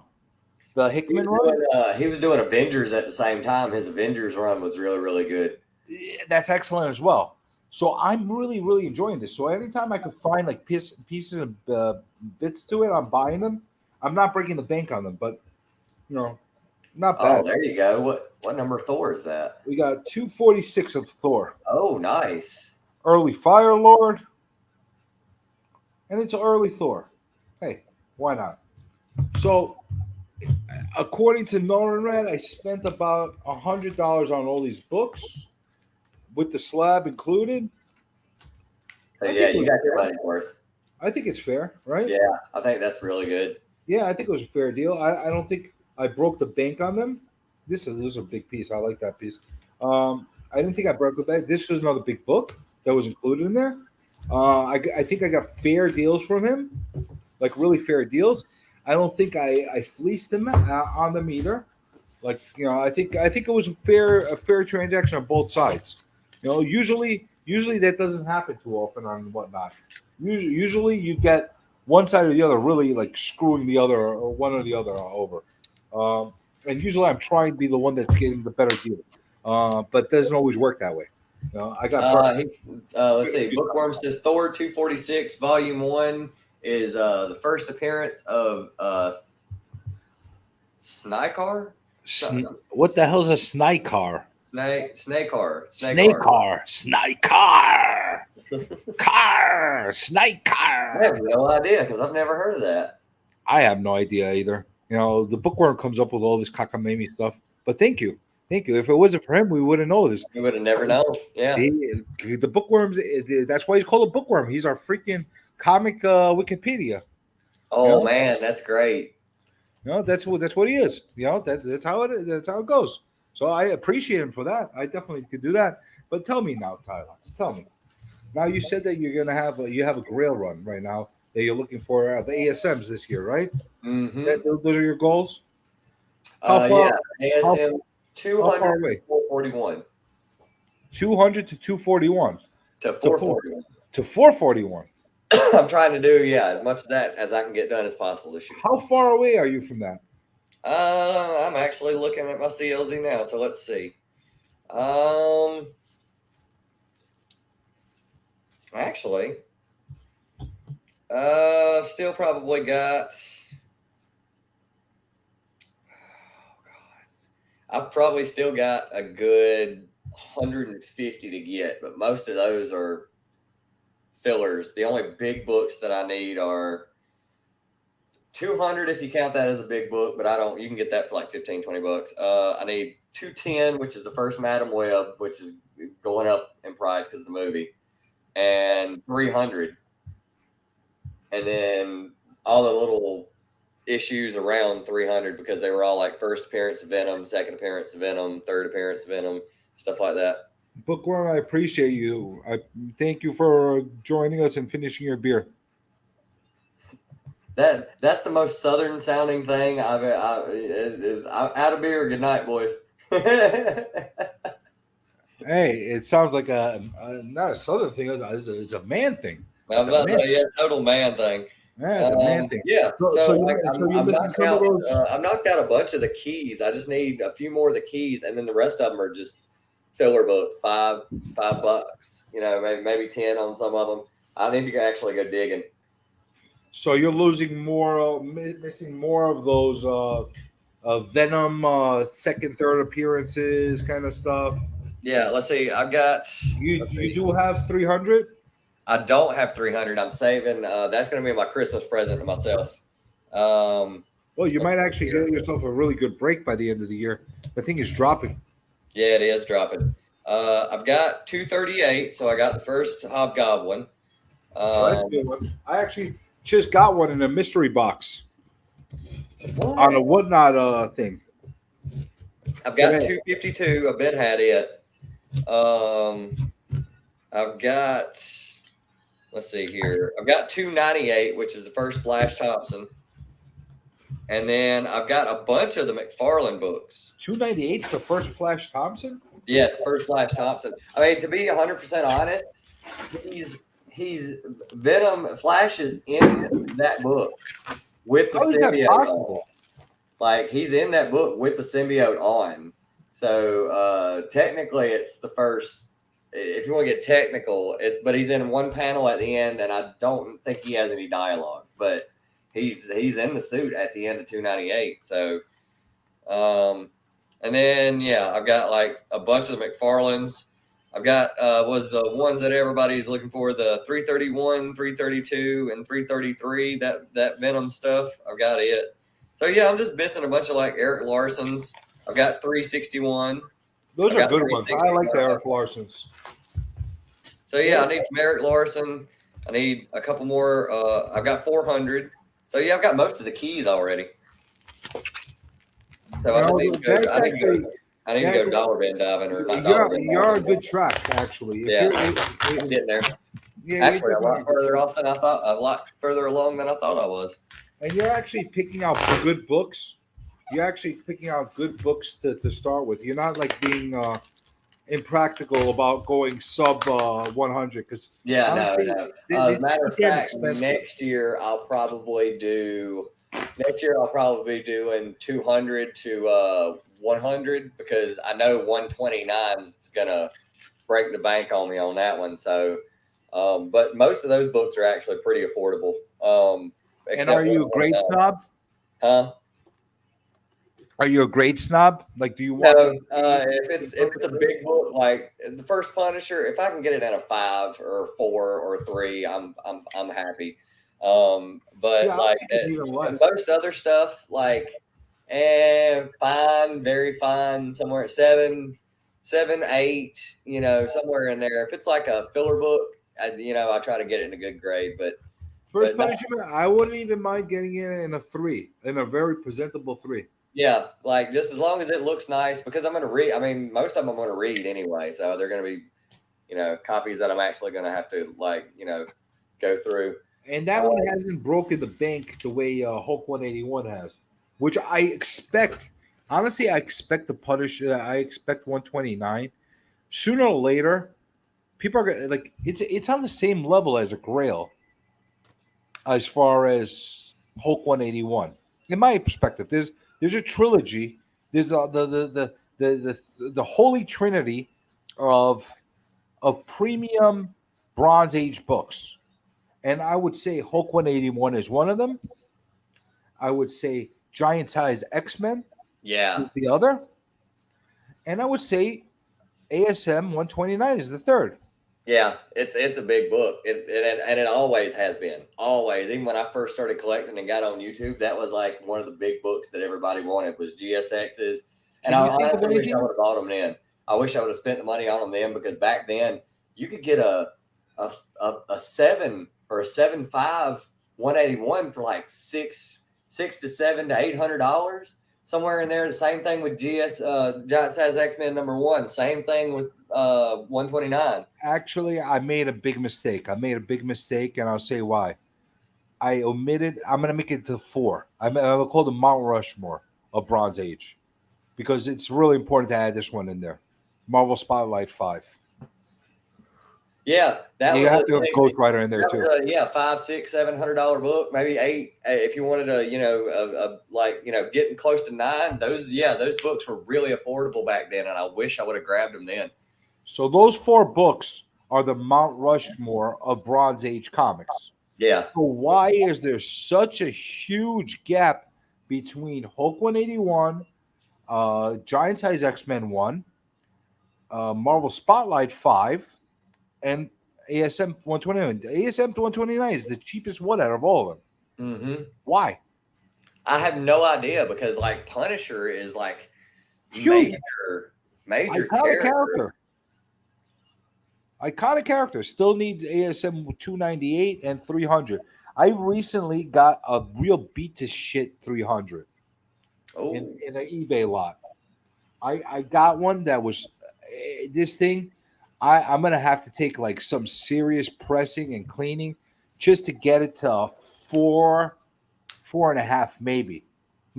But I'm happy to have it. Because the whole lot of ASMs that I got cost me $240. So even a beat to shit X-Men, beat to shit ASM 300 that could be pressed and cleaned into a 4. I think it's worth $300 regardless. Yeah. And see, that's another thing too that I'm doing because I had a 300 and I had 252 is still the same one that I had, and I had a 361. So basically, not only am I getting those just to complete those runs, but it's books that I've already had in my collection that I'm trying to get back into my collection because I should have never let them go. Because I bought my 300 for, I think it was like $320 or $340, and it was like a 8.5. And I hit hard times like years ago, and I didn't really want to, but I was like, man, I need the money, and those are the books that brought in a good chunk of money, and I wish I would have never sold them. So I need to get those back. That's actually a really good. Sorry to cut you off, Tyler. That's actually a really, really good collection to have if you get them really cheap. All the initial starter titles of Image. Spawn 1, Youngblood 1, Pit 1, Wildcats 1. There's about 10 titles I would put in that like category of the initial Max #1 of that initial phase of Image. Not a bad thing. Not a bad collection. I had Youngblood and I had Prophet. What was the Prophet book? It was like Youngblood #2 or something. I had those and I let them go because they just weren't my speed. But I just got Pitt, and I just got I need to get Max because I love the Max. That was my boys right there. And then I've got Spawn #1 already too. So in this block that I got, this was another whatnot thing. And this is how things could go really wrong or really right when you're purchasing stuff like this. This was another. I'm a freaking sucker. I'm a freaking sucker and a half for a lot of this. Mystery crap. Pulls. You get pulls. So these pulls that I see here,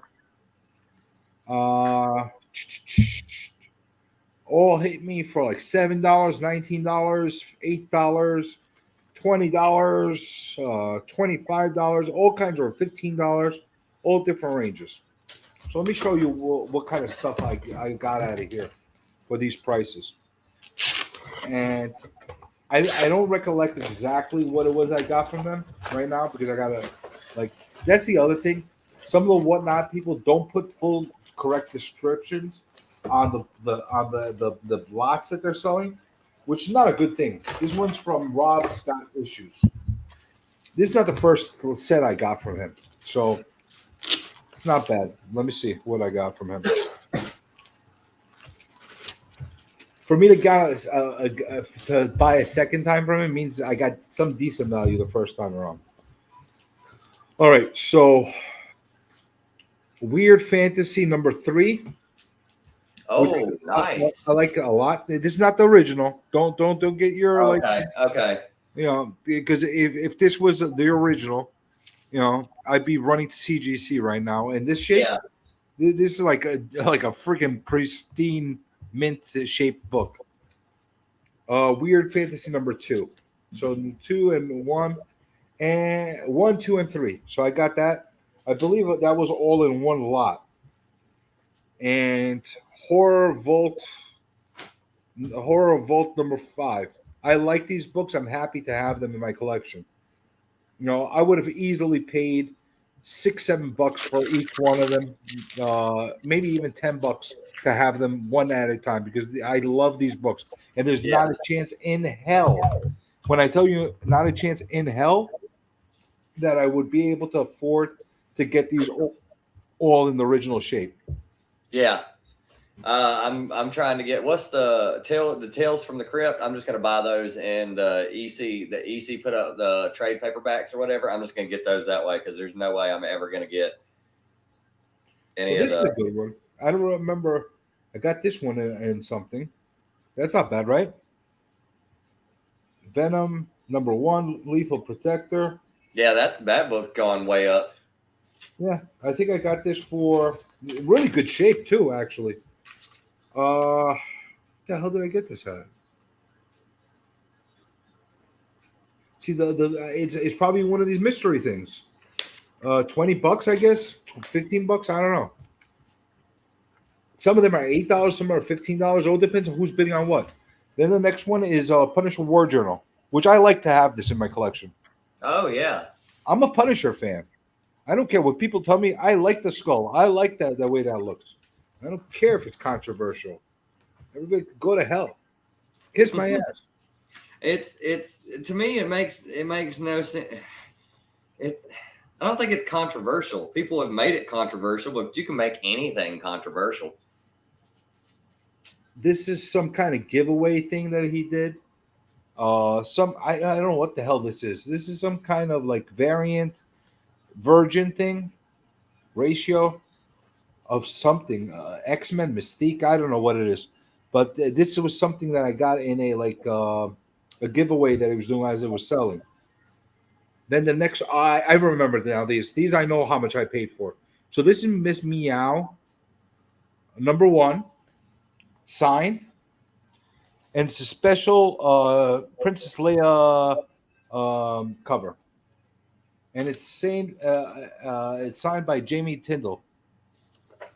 Okay, it comes with the certificate of authenticity, and this cost me $20.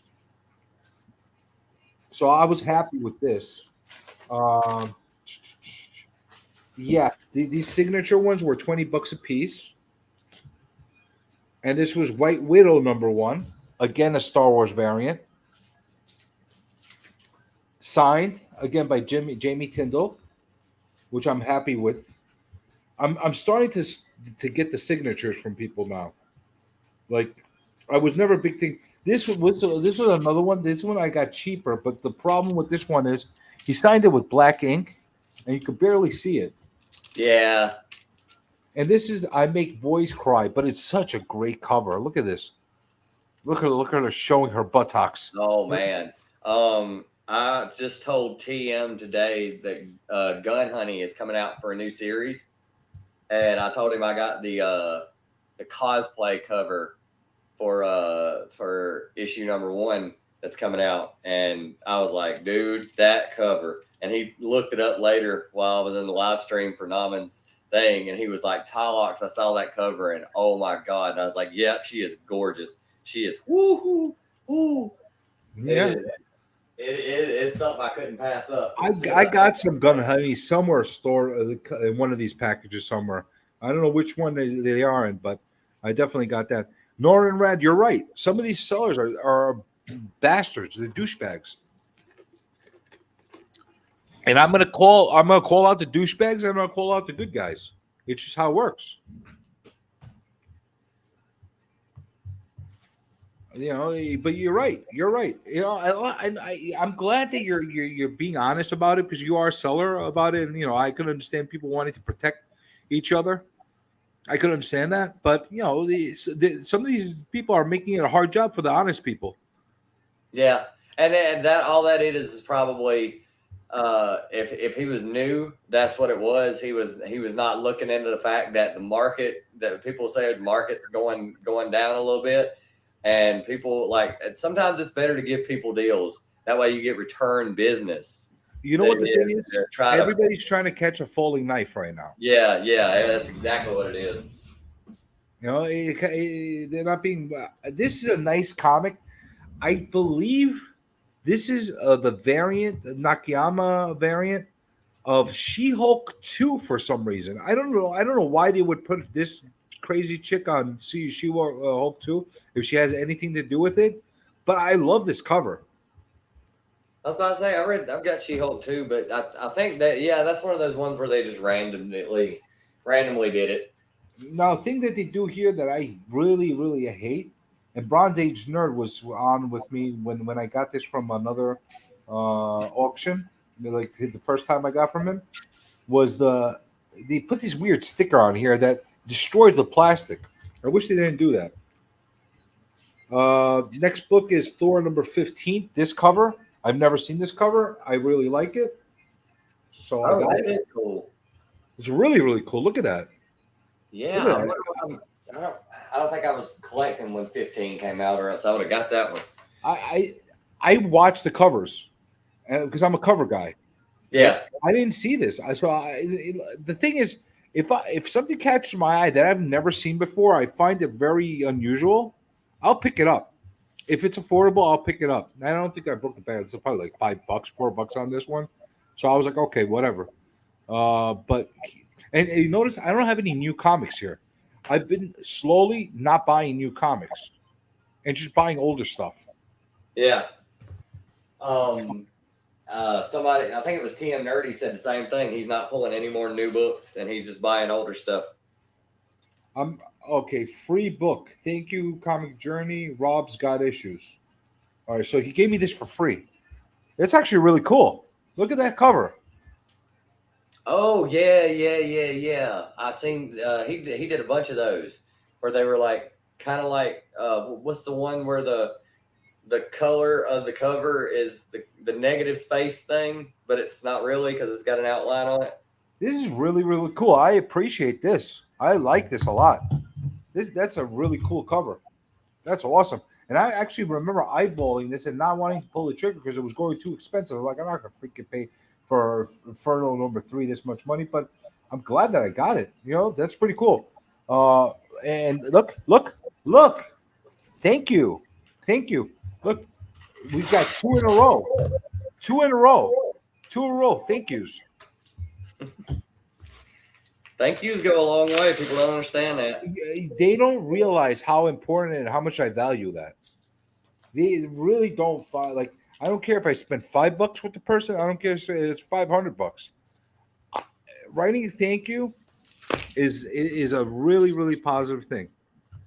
I just got something off of eBay, and they sent me a thank you card, and thank you card also has a 15% off code for their eBay store on top of that. And just because she did that, I was like, oh yeah, well, I'm gonna start going through her stuff and see what else she's got on her eBay store. So she's probably gonna get more business out of me because of that. Well, I'll tell you a secret. Whenever anybody that ever buys anything from eBay from me, especially if it's comic related, right? I'll print out the invoice, you know, that you get from like the shipping label from it. Yeah. And I will do a little sketch on it, and I have like the character say thank you or some stupid little cliche quote like "you just smashed another great deal" or something like that, you know. Yeah. And you know, it's just a thing that like I show my appreciation to everybody. And then this is the last one I got, and this thing cost me $115. Now you're gonna say why the hell, Nick, would you pay $115 for it? One, it's I wish it had Jabba the Hutt on it on the cover because that's actually my second favorite Star Wars character, Jabba the Hutt. My first is Chewbacca. Um, Those are two great ones. but it's a 9.8 and it's a signed book. And it's first appearance. First appearance of what? That bounty hunter right there on the cover, the green face alien. That's interesting. It doesn't even write that there. Nope, it didn't write that, but that is her first appearance. The Jabba the Hutt one shot. I've got it too. I bought the one with Jabba on the cover. That's like the cover B or something like that. So that's excellent. So this is signed with a 9.8. She's on the cover. So I guess that's important because it's her first appearance. Yeah, it's her first cover appearance on top of that. You got Boba Fett in the background. And I bought this as spec because I know there's a lot of crazy Star Wars people out there. And with the slightest thing, these things fly up in price. So I bought it. I like it. It's one of these books that if it stays in my collection, great. I don't mind keeping it forever. But if it goes stupid ridiculous as far as the Star phase, I'm selling it. I'll put it on eBay. Yeah, I literally knew when they came out with that Jabba the Hutt one shot. I don't know why, but I had a feeling that I had to get it. And then when I got it and I seen they introduced the new bounty hunter, I was like, I'm really glad I got this. I really, really am. I didn't even know it existed, to be quite honest with you. I'm not up to date with all these Star Wars things. I'm really not. You know, I'm trying to collect the original run of Star Wars. I'm not going after all the new ones. Every here and there, I'll pick up something of the newer stuff that gets my interest, but not that kind of thing. So you're doing your ASM run. Yes. Now I remember you selling some stuff on your channel a couple of times.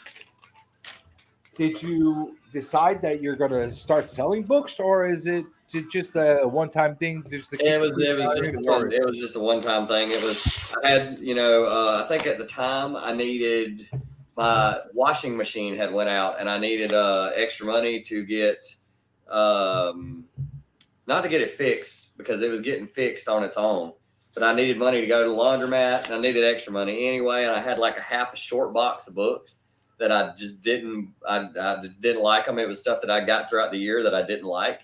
And I was like, you know what? Christmas is coming up. I need the extra money anyway. So I'll just I'll sell some stuff real quick and just come up with some stuff. And just do it that way. Here and there, I sell books. If I can't sell them in real life, I'll do an auction if I get the extra money. So you just putting together some money to add some funds and that kind of thing. Yeah, it's either. I mean, literally, it can be to go towards other goals or buying other books, or it can literally be because I sold last year. I went on Southern Comic Geeks Saturday morning show or whatever. I sold my ASM Volume 3 run. Like I had First Silk, First all that, and it's just stuff that I didn't like. The stories were all right, but I'm not a huge Humberto Ramos fan. So I was like, I'm never reading these. These are just sitting there in my collection. So I sold those, and then I took the money from that lot. I bought a whole bunch of Web of Spider-Man because I was working on that run, a whole bunch of Spawn, and a whole bunch of Walking Dead books. And I just started working on those runs, and I used that to fuel the other ones. So, yeah, I do stuff like that from time to time. Other than that number 4 that you gave up, you probably made a wise bet of getting rid of all those books because they're not worth much. No, matter of fact, the Spider-Verse books that everybody was freaking out with, I had that whole run, and I think I sold the whole lot of Spider-Verse. So it was like first appearances of a bunch of the Spider-Verse characters. That lot only sold for $55, and then whoever bought it, I think bought it basically because they were wanting to spec on the movie when it came out, and the movie didn't have none of those characters in it. The movie didn't have any of that stuff, and I was like, yeah. So I mean, it works for me. I got something out of it, and I don't feel like I really took him through the ringer for it. The same thing is happening right now, as people are anticipating and building up to the next run of Spider-Verse characters. You see what's going on with that character Spot? Yeah. Yeah. That is Yeah, probably I'm one of not- those most useless characters I could ever think of. You know, Spot. I want to hear one freaking person out there that actually thinks Spot is their favorite villain ever. Like I want to hear that. I want to meet that one person that says Spot is my character, because you know that person deserves a smack because they're lying. They're lying. Yeah. I mean, when I seen that people were buying that book and it was like going for more money, I was like, why are y'all paying for the first appearance of Spot like that? I mean, don't do that. Don't do that, because I mean, unless he gets presented in that movie in a way that's going to make him a major character, that book's not going to go up in price. It's just going to go down. You know how many people are? I'm watching people spending crazy money on that. How's it going, Brad? I don't know if I even said hello to you. I know I acknowledged you, but I don't know if I said hello. They're spending so much money on that stupid book on whatnot sales, and not only that, I've seen actual auctioneers and sellers on whatnot telling people they're stupid for paying that much money for it after they bought it, Yep. and they're still paying. I want to see what happens. I really want to see how much. That's going to be one of those things that are going to plummet, and people are not going to realize what the hell they just did to themselves. Yeah, and it happens. I mean, it's part of what you get when you spec. I was talking to TM Nerdy today, and we were talking about, like, you know, you're seeing videos up now of, is the market crashing? Is the market going down? Yes. I don't know how many times we have told people who have been into comics for a while, the market goes up and down every like 10 to 20 years. I mean, it did it in the 90s. And it's literally from the same thing. Everybody was buying all these books. They said, I'm going to keep these books and I'm going to retire. And then it, you know, and it does that. And it does that every 10 to 20 years. So if you're wanting to flip and make money, you get in and you get out. Well, yeah, that's how it works. Yeah, that's how you do it, because now it's starting to go on a downtick, and it's starting to look like it's going to stay on a downtick. So this is when people who are like collectors, like, you know, guys who are wanting runs and stuff like that and want the keys, this is their time to shine, baby, because you get, you know, them Hulk 181s and 129s and all those books we named earlier. They're going to start going down, and now's the time to get them. And then later on, if you want to sell them, you just wait till it goes back up. But that's one of the reasons you're seeing me buying right now, because I'm sniffing out deals. I'm buying out the deals of the stuff that I really want, that was over exaggerated before.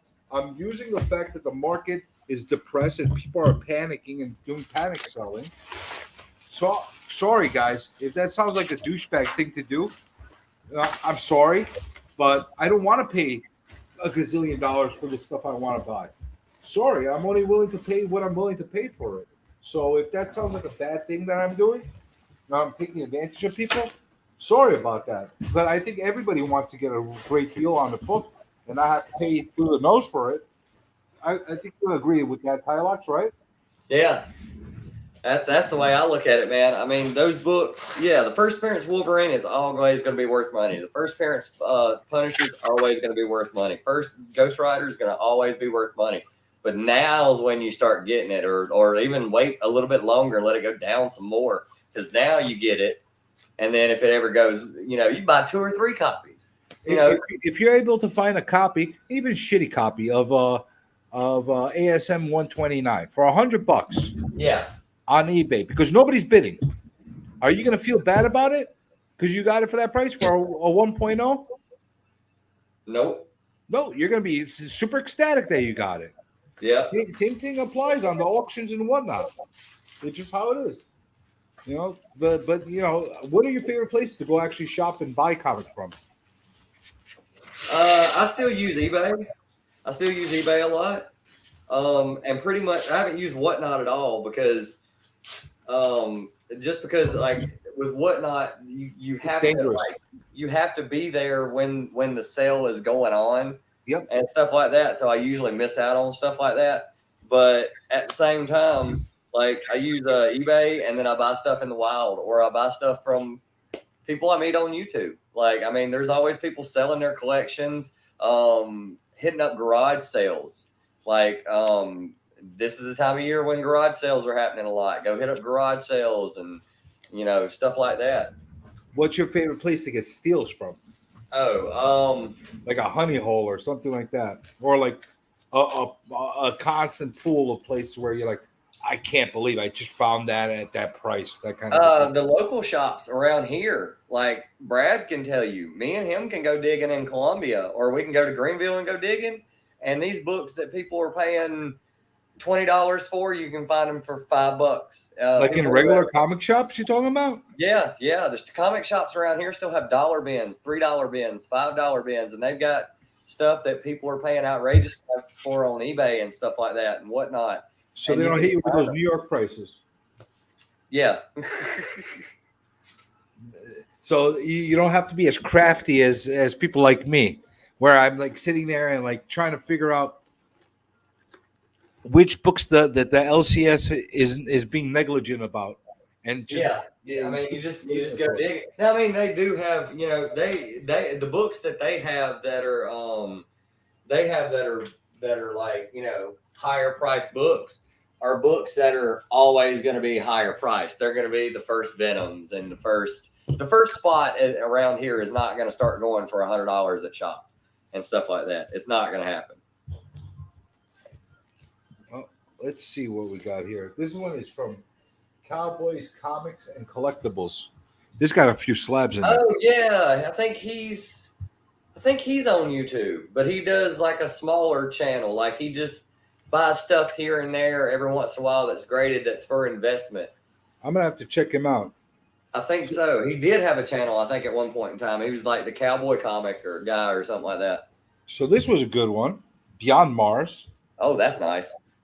Don't ask me what the hell it is, but I found it very intriguing, so I had to buy it. It's number 4 of a 5-issue miniseries. Bought it because it's just bizarre. Had to get it. Hey, be nice. Hey, be nice. Okay. The Fauna Rebellion. Check this monstrosity out. Fauna Rebellion number 3. Oh, Fauna wow. Rebellion number 2. And Fauna Rebellion number 5. Do you know why? Number 1. I'm sorry. 1, 2, and 3. So do you know why I got these? No, what are those? I have no idea. That's why I bought them. I don't have any clue. I've never I seen got them that. for $3. And I'm like, I've never seen this thing in my life. I never even heard of it. It looks bizarre. I'm going to have to buy it. What even printing what publishing company is that? Junior Jackalope in the Fauna Rebellion. Fantagraphics. Oh man, yeah, those are There's something to these. I don't know what it is. yeah, there is something to those. I had to buy them. What's his name? And I was asking the guy, I was like, find me know whatever if- weird books you can find me. I don't know if you subbed up to his channel. Comic Crack. He's big on that publisher. He loves those books, those kind of books and stuff like that. That's So I was asking him, find me the weirdest books you can find me out of your collection. He was it was me and like 3 other people on his auction and whatnot. So he was pulling out books like this. I'm like, all right, put them on. I'll buy them. $3. Then he pulls out this thing. Hemp for Victory. Number 1. what the hell? Yeah. This is like a political propaganda book. Yeah, about the values of hemp. Dude, I will get that from you right now. Well, not right now. When I get paid, hit me up. How crazy is this thing? That is cool. Oh my god. That's like the comic that they just put out. The new comic that came out. Was it the history of weed or whatever? I've never seen this before. Yeah, I've never seen that before. That's so unusual. Hemp for Victory, and it's by Starhead Comics. Oh man, you're finding see now those are books that are going to be worth money. Based on the film produced by U.S. Department of Agriculture, illustrated by Art Germ. Huh. Art Germ.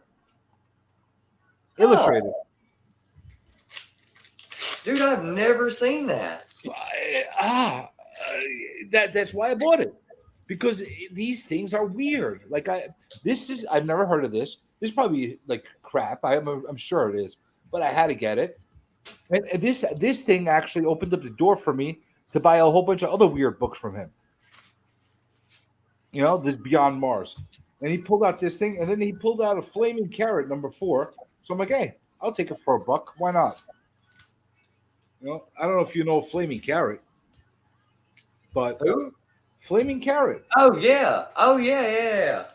For $1, I was gonna. So then I started getting some cheap ass slabs from him. You want to see what kind of cheap slabs I got from him? Yeah. Let me show you. I believe they were all $25 to $30 slabs. I'm pretty confident that was the case. I'm actually really, really confident that was the case. Very packed tightly. Very tightly packed. I don't like these cases, these CGC cases for some reason. They feel pretty flimsy to me. They feel like thinner. And this is a newer one. I don't know what the hell the case is. So this is the first one. I got a House of Slaughter 9.8 in a foil edition. I'm 100% confident I got this for $30. Why did I pay $30 for this? Why? Because I got a couple of these that I was planning as sending out at least one of them to CGC.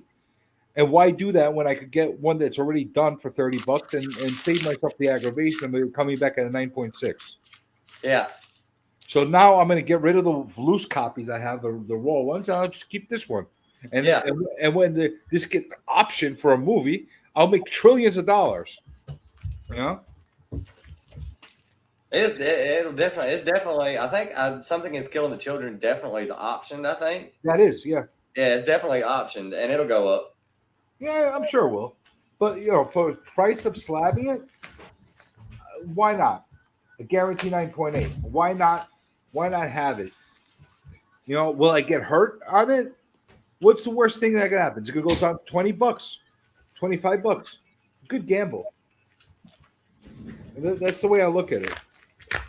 Yeah, I think it's more. I think more of a gamble. I think Naman ended up because I sold mine a while back. Like after I read it, I was just like, I'm gonna buy something that's killing the children in paperback because I actually liked those issues, but I jumped on it way too late, and then I didn't know it was coming back, so I missed that too.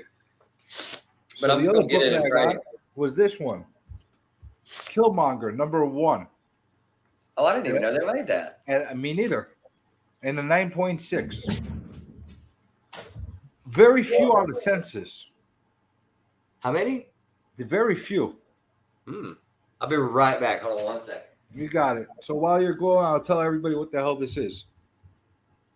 This is like something that's really weird. I don't really. I didn't even know this thing exists. There's not a lot on the census, and sounds like a country. Price has slab in it. Yeah. I don't know. Killmonger is Black Panther kind of stuff, and why not? Why not 9.6? Specking a little bit anomaly. Would I prefer it in 9.8? Yes, but I didn't have that option at $30 to buy it for. So that's what I got it for.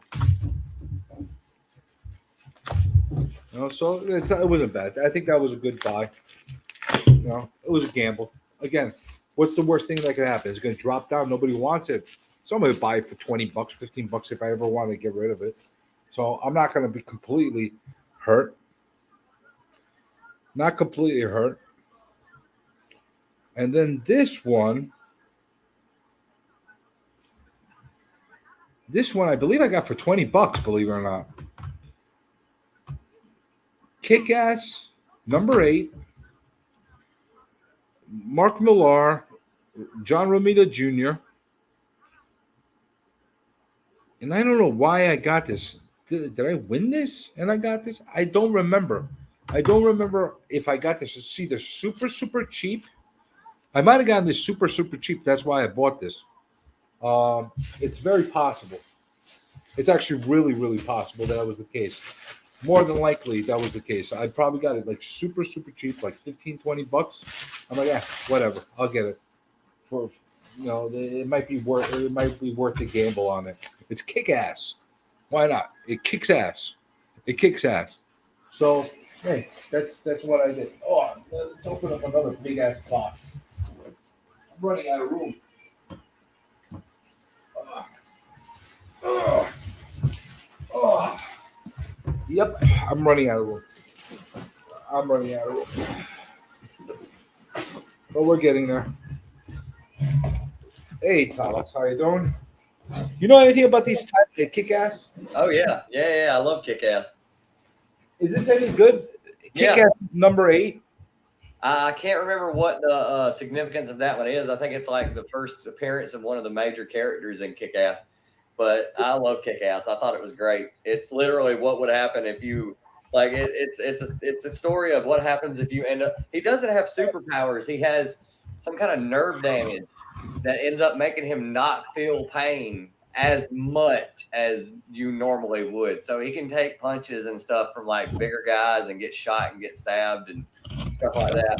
But So yeah, basically, kick it's his very ass. realistic. It's like one of those first books that came out that like is like a precursor to like Invincible or like The Boys or something like that, where it's like realistically what would happen if you fought crime. So basically, he's a character that you kick the shit out of, like constantly, and he's okay with it. Yeah, because he's got like some kind of like pinched nerve or something like that. I don't remember what the hell I bought this for. I don't know if it was a giveaway or if I got it like for dirt cheap. I have to look. I don't have a invoice with this one. If I got it, it was probably $15-20. So I was take a flyer with it. It's like candy. You throw slabs at me, 9.0 and overs for $15-20. I'm gonna get them. That's my like kryptonite. Uh-oh. That was not good. I'm not gonna even check right now. I'm not even gonna check right now because if I check and my slabs are broken, I'm not gonna be happy. I will check later, and I will make a backup video if they're broken. And you can see my disaster. So you like getting them from the LCSs. That's probably your favorite places to buy comics from. What is the biggest steal that you've ever had? Like as far as a steal of a deal, what is the deal that you got that you said to yourself, I can't believe I just got this for this price? For me, it was my Avengers Annual number 10, first appearance of Rogue. Oh yeah, how much did you get that one for? I bought that for $30 off of eBay when I first started collecting. Wow. And that was including shipping. It was free shipping.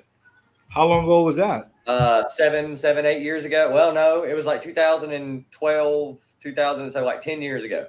So like 10 years ago, I bought it. Even then they were expensive. And like, well, yeah, the weird part is they were still going for like probably about $40 or $50. I waited and I started watching on eBay and like started like, I typed it in every day and then searched it. And then I just kept looking and I found this copy that was like an 8.0. The dude undergraded it. He said it was an 8.0. It might be a little bit more than that, especially if it got pressed and cleaned. And he wanted like, I think it was like $30 for it, free shipping. And I bought it. And then it came in and I remember holding it and being like, I can't believe I own this book and I paid $30 for it because this is definitely going to go up in value. And now look at it. See, you got to steal on these things like that was a great, how great of a feeling was it getting that and like saying, I just got this for $30. I can't. Yeah, it was incredible. And the best part is I think I was off that day and the girl I was dating at the time, we had an apartment and she came home from work and I was like, look at what I got. And it even came in a Mylar. It came in Mylar. So there's some value on you right there. And That's awesome. I was like, look at what I got. And she was like, how much did you pay for that? And I was like, $30. And she was like, you paid $30 for a comic book? And I was like, this is the first appearance of Rogue, and I paid $30 for it. And she was like, is that good? I was like, yeah, that's really, really, really good. And now it's, just going up. I think that's one of the only books where I think I bought one. Well, no, I take that back. Recently, I just bought that first Hobgoblin, the 238 that I got, and I paid. Well, I bought it with a lot, but the lot altogether for shipping and everything, costing me $305. Wow. And did it have the tattoos in it? Yeah, with the tattoos, and it's like a 9.0. Oh, geez, you got a killer deal. And that's like the two biggest deals I have ever gotten. Well, my 300 that I bought for 80, that was an 8.5 that I bought for. But you got a lot more than that lot. That wasn't just that comic, right? Do what? That was a big lot, though. You know, Yeah. It wasn't just that comic. No, it was a lot. It had 400 in that lot too. So it was 238, 400, and then like 3 other 240, 260 something books. You made it like I got it. I got it recently. I mean, it's on my YouTube channel when I opened it up when I got it on a mail call. And you made it like a bandit. You definitely made out like a bandit on that one. And the guy knew it. The guy knew it. He's a guy who's in the chats. He's a guy who watches YouTube videos, and he literally sent me a message and said, the reason that I was like, dude, this is a great deal you're giving me on these books. And he said, I know. He said, I like hooking YouTube channel creators because you guys create content. You entertain us throughout the day. You guys put all this effort into it. I like hooking you guys up because if it's something that I don't need in my collection anymore, or whatever, or I don't want, and it'll help you out, then hey, it's worth it. So I mean, that's why I said awesome. Sometimes. So you got that off of IG? No, I got that from well, he's on IG, but you didn't get that on eBay or something like that. No, I got it literally because I said that I was what was it? I posted a post on my IG saying I was looking for this book. And then a guy who watches YouTube videos on YouTube and stuff like that, John Ross, hit me up and said, yeah, I've got it. Are you looking for anything else? And I told him what else I was looking for.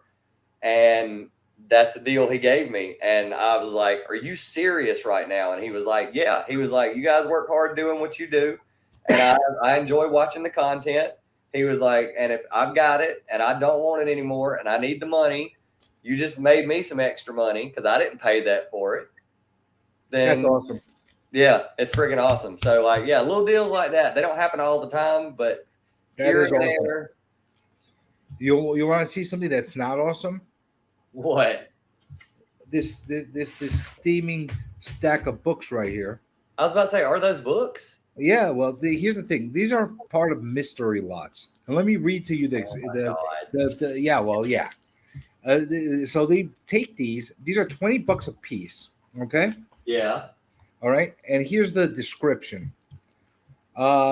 Mystery box. Get a chance to win a Rick and Morty one. Oh. The floor is $20 for the bag. Ceiling is $250. There's signed slabs in here. Hip Hop 9.8s. X-Men number 4 in the 8.0. A Hulk number 1. And a Momoko number 19. I don't know what the hell a Momoko number 19 means. So these are the things that you got. So why don't I open these up to you and I can show you what value I got in every single book. Oh my God. Yeah, it's gonna be hit or miss on these things, man. Yeah, well, let me show you how hit or miss they are. And you could tell me if this is worth your while or not to ever do these things. These are dangerous. Yeah, some of them are dangerous. That's why I mean, some of the mystery boxes that you get from community members are dope. This was on Whatnot. So I got this. I didn't even say who I got it from. Let me see if I got the name here. Let me just say, so you could see Cirojas Comics. Cirojas, like Cirojas Comics. Okay. So you got, in this one bag, we got Alien number 11, this cover. Okay, it's a nice Alien book. Okay. We got an Aliens number 3, this cover. Okay, nice Alien book. Yeah. We got Aliens number 1. Nice cover. Okay. Aliens number 2, I'm sorry. Okay. A number 4. Oh, okay. And a number 12. Okay, so in this pack, we got number 4, 3, 1, 2, 3, 4, 11, and 12. So we got 6 books together, Aliens books in here. I don't know if any of them are special. I doubt I don't know if any of those. Well, some of them are variants because it says it right there on the cover. That's the variant edition. Yeah, but I don't think they're like exclusive variants or anything like that. I think Yeah. they're just regular books. You know, he's got Yep. a $20 tag in the back of this. I have a hard time believing that's the case. So this is what I'm going to do. I'm going to call these all cover price. This one was $4.99, and the rest were $3.99. So 3 times 5 is $20. We'll call 4 times 5 is $20. Okay. And then this one is $5. $25 worth of value in a $20 bag. Okay. Okay. Yeah. And if there's something special about one of them, so be it. That's great. I'll be happy. You know, I'm gonna look these up. I'm gonna put them in through the cover price or whatever the hell people use to see what they're worth, and I will see. Then the next one was Moon Knight, number 11. Oh, okay. Yeah. Punisher, number 2. Okay. Moon Knight, Black, White, and Blood, number 1. Again, I don't think. Those are good. I've been reading that series. And then Blue Light, Black, White, and Blood, number. Yeah, that's number one 2? of the dopest covers that's come out so far for that. That's nice, right? Yeah, it's a nice cover. And then we got another one, Black, White, and Blood, number 2 again. Okay. So are these worth more than cover price? Probably not. Probably not. So these are $5 a piece. $5, $15. This one is $4.99 as well. Why the hell is Punisher $4.99? This is second printing. Why did they even make a second printing of number 2? Was there something special? I have no idea. All right. I have the first printing, so okay. Now I have second printing. But why is it $4.99 cover price? I have no idea. I didn't realize it was $4.99. Because to be honest, I think that they're making all these books higher priced than what they're actually worth because they're realizing that they might as well get their money's worth out of them now. $3.99 is the last one. So $24 worth of cover prices on those books. Okay. So realistically, we are over $20 and what I paid for it. Yeah. Would I want to buy all these books individually? Maybe, I guess. Maybe. I don't know. So the next book I got was this, Black Panther, number 3. I don't know if there's anything significant about this. Is there anything significant about this? I don't know. I've thought about getting into Black Panther. It's a second printing. Anytime I see something with a second printing, it makes me think something significant happened. Is it a Shuri thing, or I don't know what the hell? Maybe it could be. All right, this might be something. This one might be something, but let's just say it's a $5.99 price, cover price. Oh, freaking expensive cover price. Anyway, $6 right there. Then I got this thing, Wolverine number 22. I don't know. What does that mean? I don't know what this is. I have no idea. Hellfire Gala variant edition. Whatever. All right. $3.99. So we're at 10. Then I got a Fantastic Four number 1. This is a thick ass book. This is a real thick book. This I think is the reprint book that they did. I don't mind having this actually. This is not bad. $5.99 book. Oh yeah, because that's the reprint of the team when it was that team. Yeah, look how thick it is. It's all 3 books. All right, no problem. Okay. Okay, I can live with that. $16. Then we got Hulkling and Wiccan. Hulkling and Wiccan number 1. What the hell is this all about? Oh, that's newer that came out. I think Trujillo, you might want to look inside. I think that's Rob Trujillo doing the story for Metallica. Well, he's on here, Trujillo. Yeah. But that's like one of the new Marvel books that's come out because Hulkling, who I think is no, because Scold is his son. I don't know, but it's a newer book that's came out that's been making all kind of waves and stuff like that because it's the 2 characters are gay in it. I was about to say, are they gay? Yeah, they're They're gay. kinda And everybody's making a big deal out of it, and I'm like, who cares? Like, I All mean, right, that's awesome. Maybe I could find some gay guy that's really into this, and he'll love it and pay me $1 trillion for it. I doubt $1 trillion, but you never know. Hey, you never know.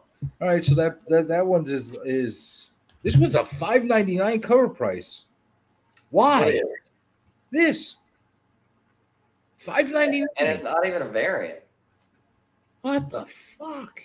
$5.99. All right, that brings us to $22 in cover prices so far. And then I got a second printing of Carnage. What is this? Why is the second printing of this thing? I don't know. Second printing of this. And this one has a $3.99 cover price. So that brings me to 26. So the value as far as the $20 packages is there. As far as value of books. Is it stuff that I really want in my collection? Not really. I'm probably gonna dump most of this, like put it in bundles and sell it on eBay or do something with it. Because I don't want it. A lot of them. I'm gonna pick the ones I want, and the other ones I'm gonna get rid of them one way or the other.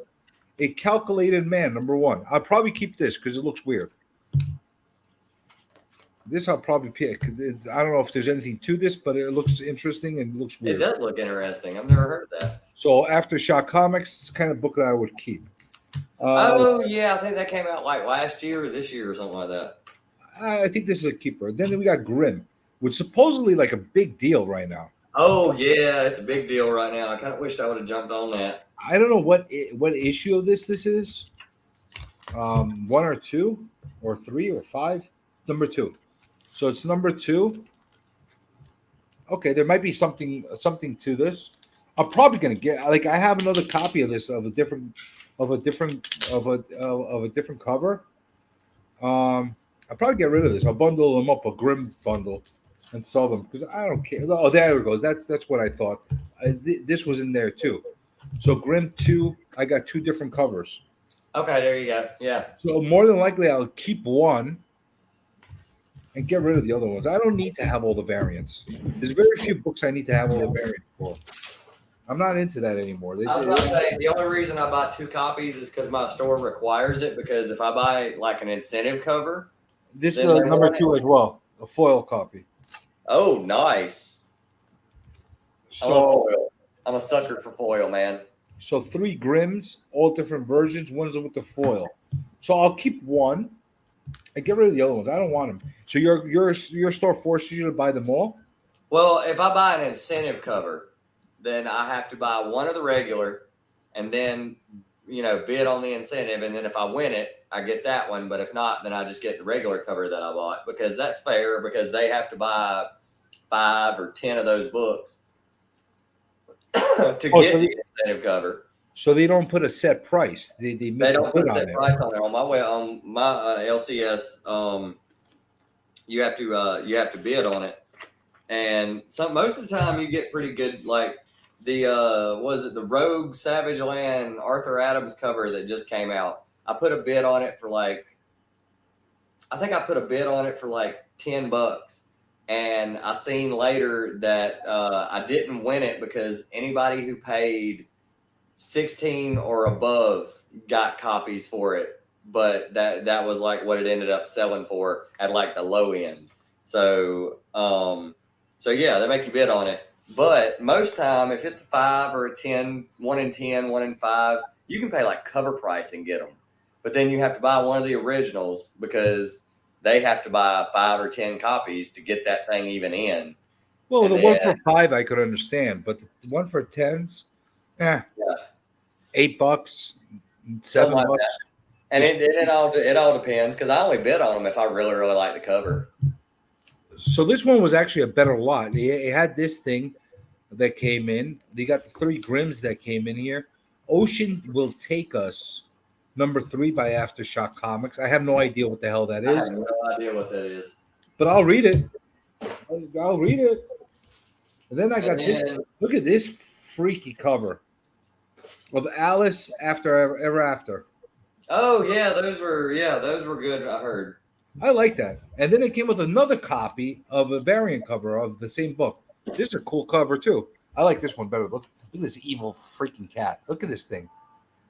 Look at this thing. It's like your cat. Yeah. When it gets angry. Is that what your cat does to you when it gets angry? Actually, I don't think any of my cats even get angry. Even when they get angry at each other, they just kind of hiss or they growl, and that's it, and it's over. So yeah, my cats are really peace-loving cats. Now my cats will annoy you if they want something. Like if they're hungry and you hadn't fed them yet, they will be up your butt. But they won't. I've had them play with me where they'll bat at me, I'll bat back at them and stuff like that, and we'll goof off. But I've never had any of my cats be mad at me. So this was probably one of the best lot that I received, probably out of these bundles. Then the next one was Avengers Forever, number 5, which I have no idea. Yeah, I know number 1 was a big deal. Then Spider-Man 2099 Exodus. Yeah. I kind of wish I would have got those, but I figured I could find them later in shops. And then they came with 2 covers. They came with this cover and this cover. I don't know. I'm not a 2099 guy. I don't know. I like Miguel. Then I got 2 Ben Reilly Spider-Mans of 2 covers. Number 5. Pass. Yeah, exactly. That's probably the shittiest box that I got up until now. Is the value there because of cover? Theoretically, yeah. Yeah. Would I buy them? No. This was a decent one. You got Captain America Sentinel of Liberty, number 1. At least it's number 1. I don't mind that. And then you got a different copy of it that's together. Okay? I don't mind this one. Nice Captain America head. Oh, that's cool. Who is that? Todd Knott? Is that a Todd Knott cover? I don't have any idea who this is. It is a variant. Let me see. Mavrutis. Oh, wow. It's cool. Then this came in the same box. This was a nice surprise. The Spawn number 4. And it does there you go. And it does have the coupon in there. By the way, people, if you're buying stuff, you should be very well aware that these books are notorious for missing the coupons. Yeah. And if you do, it's shit. The copy's worth shit, at least in my opinion. Ant number 2. Oh, there you go. Is that good? I don't know. It was a decent run. It's a decent run. I got it. I don't know. Okay. It was all right. The story behind how that book got made is much better than the book. I'll take. Oh yeah, I know the story about the guy that's in jail, right? Mm-hmm. Yeah, I know that story. But right now, I think, because that's one of the newer ones that came out this year. So it's basically an Eric Larson book. I don't know. We'll see. For me, it's a nothing burger, but I'll read it. Do a Power Bomb, number 1. Oh yes, and that's one of the variant covers. Is that good? Yes, that book is so good. Never heard of it. That's Daniel Warren Johnson. He did the Beta Ray book last year. I will definitely take your word for it. Yeah, it's really good. If you like wrestling, and you like comics, it's good. It's a wrestling comic? Cool. It's a professional wrestling comic. Now I'm intrigued. So Yeah. that was the last box. Next box. Marvel Zombies Resurrection, number 1. Cool cover. That is a cool cover. I would get this. I like this to be in my collection. I like the zombie books. This was a really nice book. It's like a zombie Thor. Look at this. Oh, that is nice. It's a virgin. Yeah, it's a virgin. I don't know what it is though. It's a variant cover for the Thor run that's out now. No, it's actually Marvel Zombies Resurrection. Oh, okay. Number 1. Oh, that's some value. That's a virgin variant of it. So that's pretty cool, actually. Yeah, that's really cool. I'm digging this box. So far, I got keepers on this one. Then we got X Factor number 1, the zombie variant. That's pretty cool. That is pretty cool. Variant of X Factor. Then we got Uncanny X-Men number 2. I kind of wish this whole thing was zombies because of the way it started off. And then Uncanny X-Men Disassembled Part 1.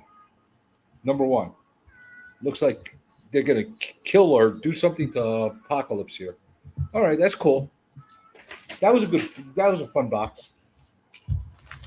Right. But so far, are any of these boxes stuff that were really like that? None of them are hurting me. Like none of them were hurt you as far as like, oh my god, I got destroyed on this. I just threw all my money in the garbage. There's value in them, but is the value there for me? I don't know. Yeah. This was a good one actually. Next package has a Thor number 25 Scott Campbell cover. I think this is like an incentive cover actually. This is Scott.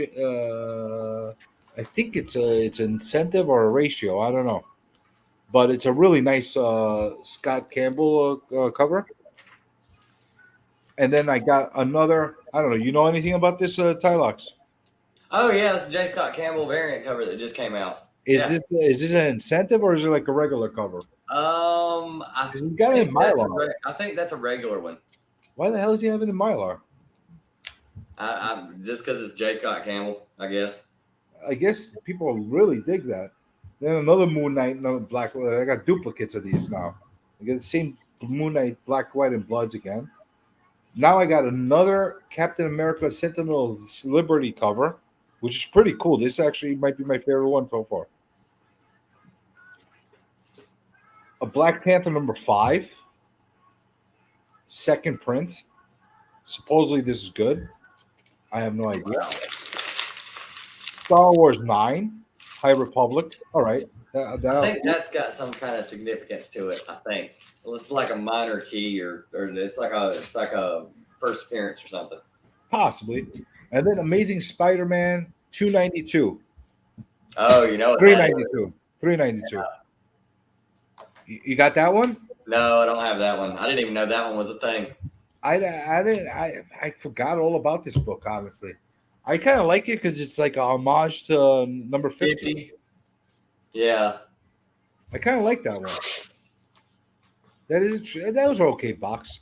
Did you get that was right. I think that's your value right there. That and the J. Scott Campbell one's going to probably be maybe the Black Panther thing has something to it. I think that has something, and then I think the Star Wars one has a little something to it too as well. Yeah, this was not a bad box. That was actually a good box. You know, or package, whatever. You got anything you want to show off? Actually, so I'm working on my King Griffey Jr. collection. Let me make you big so you could show your King Griffey. I got this one off of eBay. This is the one I bought this time. This is a 1991 Score Rifleman insert. What the hell is that? It's a 1991 Score Rifleman insert. Okay. For King Griffey Jr. Is that good? It's an insert because back then they didn't have a whole lot of inserts. You had rookie cards, and then you had they might do some kind of insert, like as far as the Donruss Diamond Kings and stuff like that. But there wasn't a whole lot of. You didn't get a whole lot of variety. And then I'll show you something new that I'm getting into. I know you're getting into these cards and stuff. You're like getting into these cards. Is Ken Griffey Jr. Fleer rookie a good card to still have? Do what? Ken Griffey Jr. Fleer, the rookie card. Is that still a good card to have? The one with the gray border? Yeah. Yeah, it's like a $10, $15 card. Somewhere in there. I thought it was like worth a lot of money still, but I guess they dropped big time. That used to be like $100 card. Oh yeah, it's not dropped then because you can get them for it depends. If it's PSA, if it's like a slabbed one, then maybe it's worth that. But as far as I know, I think I've got one on my watch list. It's going to cost you $30 to just slab it. Well, what's the point? Yeah. And then so I've been since I've been on Cardboard Crazies, the bench warmers. Friggin' Uncanny Swag has been showing all these he's got a bunch of NASCAR stuff, and he's been showing Jeff Gordon cars and stuff like that. And so I took the plunge and got this. That's pretty cool. Yeah, this is the 19, I think in like 92 or whatever year they were driving the Luminas. So Yeah, this is like the Dale Earnhardt Lumina diecast. I'm really digging that. That's pretty cool. Yeah. And I mean, it's got some damage to it, but it was only like, I think with shipping, it was like $20. So I don't know if that's expensive or good, but it looks cool. Yeah. It looks like I would pay $20 for that. Yeah, I would pay $20 for it, especially since it included shipping and that was including tax and everything. And then, you know, it comes in a case. You can unscrew it and just take the car out and stuff like that. But I got this one. I've started getting into these things. I've started looking at them. Well, you know what? Well, you know what? Some stuff, you know, it doesn't necessarily, you know, I don't know what it's worth a lot of times. Yeah, but I know what it's worth to me. What I'm willing to pay for it. Yeah. And sometimes I might underestimate it. Like I might say I'm not willing to pay more for that, and supposedly it's worth more, and I don't care. Like I don't care if it's worth more. This is what I'm willing to pay for it because that's what it's worth to me. But sometimes I'll pay more for something than its value because I've never seen. Like I showed you some weird books that you've never seen before. Yeah, I'll pay for them because I don't know if I'll ever come across them again. So I've started getting into those. I'm gonna probably start buying those like here and there. I'll just buy one here and there. That's a dangerous hobby. What I really want is like the 90s Monte Carlo, like 98, like Monte Carlo or whatever, like the late 90s Monte Carlo. But what I really want is the blue and yellow Dale Earnhardt cars. He had like a number 2 and a number 15, and they were like the Wrangler cars or whatever. I love those cars. Well, I'll tell you something. That's a dangerous collection to make, not because of the price only, because everything is costly if you're in the collectibles. Yeah. But the space that you need for that stuff. Yeah. That's where I've already looked it up. You can get. Like it's like a big display case thing, but it's like one you can just hang on your wall, and it holds like 8 cars or something like that. So I'm thinking about. Yeah, you better stay to the 8 cars though if you're gonna get that, because then what happens when you get number 9 and number 10? Yeah. So then you just buy another one, But they come in like 8, 4. You can get them at 6 and stuff like that, whatever you want. Very dangerous route, my friend. Very dangerous route. Yeah. But you know what? The way I look at it is this. Is if I get these things and then I get the display cases and stuff like that, I'm just making my room look cooler. I mean, absolutely. You're gonna like this. I just opened up another. I'm opening all the packs as you're showing off your stuff because I'm like getting bored right now with this. Oh, that's it. That's pretty much all I got. These mystery lots. I know that there's nothing major that came in them, so it's like a disappointment every time I open them up. They're fun, I guess, but. This was a good one. 367 Amazing Spider-Man. See, like they keep following. Like I open up mystery packs and I find them in here. I got Amazing Spider-Man 295. Oh, there you go. Yeah. That's the Mad Dog book. You have this one? I don't have that one. That's one of the ones I need to get. All right, I'll send you this one over with the stuff I'm sending you. Let me put this to the side. I'll take it. It's not the greatest shape though. It's got some tips on it. That's fine. And but it is a newsstand, so I'll add that in there. It'll fill a spot. If I ever really want to upgrade it, I can upgrade it later. Gwenverse number 2. Is that good? I think so, because I think it's the first time that those two have been on a cover together. And then Gwenverse number 3, is that good?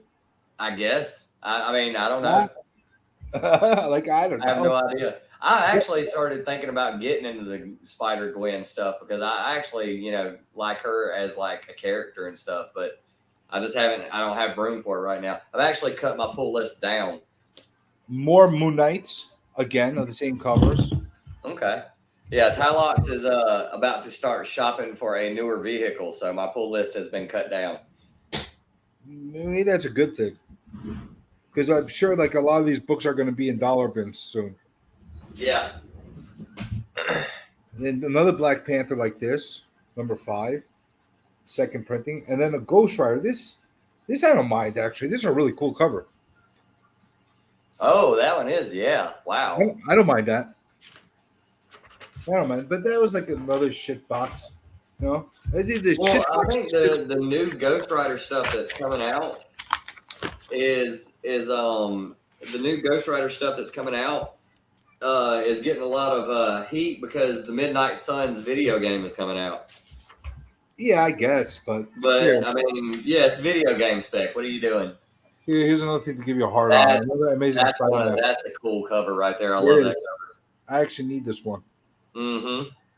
This one I actually 296.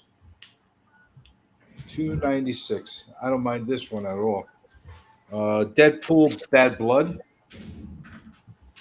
That's Then all I right. got another one of these things. J. Scott Campbell. Oh, there you go. Is that good? Is it not good? I don't know. The other one I got, I believe, was the Virgin, and this one is no, actually, they're both the same ones. It wasn't a Virgin. And then a Savage Avengers number 2, which I don't know why they even started a Savage Avengers again. Like, what was the point of that? Conan's they're losing the licensing rights for Conan anytime soon. What's the point of the Savage Avengers? Conan was the big key of that guy, that team. Carnage. I'm reading it, but it's you know, I don't think I've read my copy yet. You know who's getting the licensing for it, don't you? It's not Dynamite. Nope. Who is it? Not Dark Horse. Who? Titan. What do they make? Gun Honey. Honestly, Yeah. I wish. So, I wish so it will more than likely be an X-rated or like, you know, rated R. well, that would be Conan great. book. That would be great, but I would love to see the licensing for him and Red Sonja go back together again. It would have been Yeah. nice to see him go to Dynamite. It would Well, have I been think nice to see him I go to think Dark Red Horse. Sonja is what, Dynamite or whatever. Yeah.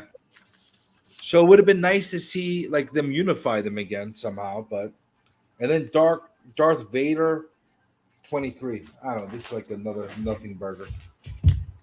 You know, these like it makes you like pull your hair. You're betting on getting one of those GPs, one of those major grand prizes, and what do you get? A whole bunch of nothing burgers. Another aliens lot. So I got number 12. Number 12. And look at this. Number 10. Number 3.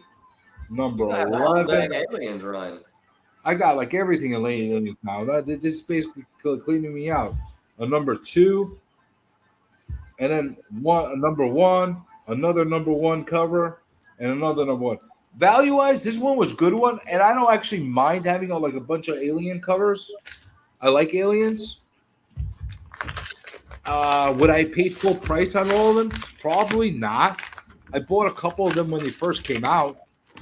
You know, that's about it. You know, but okay, whatever. Now I got them. This was a good one. Wolverine 20. That was a nice copy. Another Black Panther 5. Another Gwen Verse 2. Hulk number 7. Banner War. Another Scott Campbell Thor. Another Gwen Verse number 3. See how these things just keep coming? Yeah. And these are the Tylox hard-on books. Amazing Spider-Man number 282. Yeah, I need to get that one. I've been looking at it. Do you really? Yeah. And then 357. This one I know for a fact I need. This I think I have the 357 already because I bought it years ago because I had Nova and Spider-Man on the cover. This I definitely like. These are the kind of books that unless I get them in big lots, I don't go hunting for. Like I won't pay like $5 or $6 that they have them in the store in the bins. This one, I think I do have it, but I'm not 100% sure because I'm doing a full run of these border 25th anniversary borders. That's a big deal for me. Yeah, I know Harry old fat guy is collecting those too. He's got all of them. And I recently have started. I put it on my watch list on eBay, and I started looking at them. And then you can get them anywhere from $15 to $25. I need to get that one though. Well, depending on which ones. If you get some of the expensive ones, they get pricey. You try to find a Muppet Babies one, oh yeah. or a Care Bears one, Yeah. or even a Star Brand one. I just found this. This is a backing board. I got this from John Ross. This is when he sent me the 238 and stuff like that. It says, Tyler, thank you for your purchase. Thank you for the purchase. I hope you like the books. I will be following along as you rebuild your collection. Good luck and thanks again. And dude, he super hooked me up on those books, man. See, the guy hooked you up, and he's still sending you a thank you. Yeah. Like, is there something like wrong with society? You know, like that's so nice. I appreciate that. The other people, you like give them good hard-earned money. They don't even say. They basically tell you "fuck you" on top of it. They don't even tell you thank you. You know, like it's for me that's a pet peeve. I'm so appreciative of that. So this is the last box. Another Gwen verse, number 3, but this is at least a different cover. At least this one is a different color, and it's a pretty cool cover actually. That is actually a pretty cool one. Then I got a Venom Lethal Protector. Variant edition number 2. I don't know if this is like a new book, but I really am digging this cover. That's a great looking Venom. That's a really great looking Venom. Then I got a Moon Knight number 11 again. Yeah. And why not?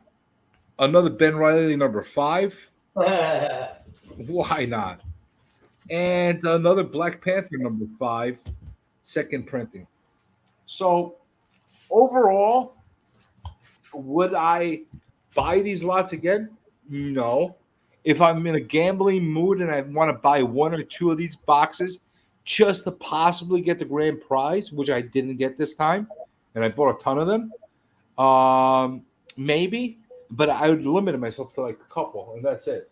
I would not go much more than that. And the only reason I would limit myself to a couple is because at least I know whatever I get in the boxes, at least I'll get my money's worth from it, and it won't be garbage. You know, but you know, these are gambles. These are freaking gambles and a half that I don't know if like, you know, it's worth it. Like right now, I'm gonna have to sit there and piecemeal all these books, put them in lots, put them on eBay to get rid of them. And you know they could sit for a while, or I have to like sell them at like a lower discounted price, just get rid of them and liquidate them. It's a little pain in the ass, you know. But hey, it is what it is. Yep. It is what it is.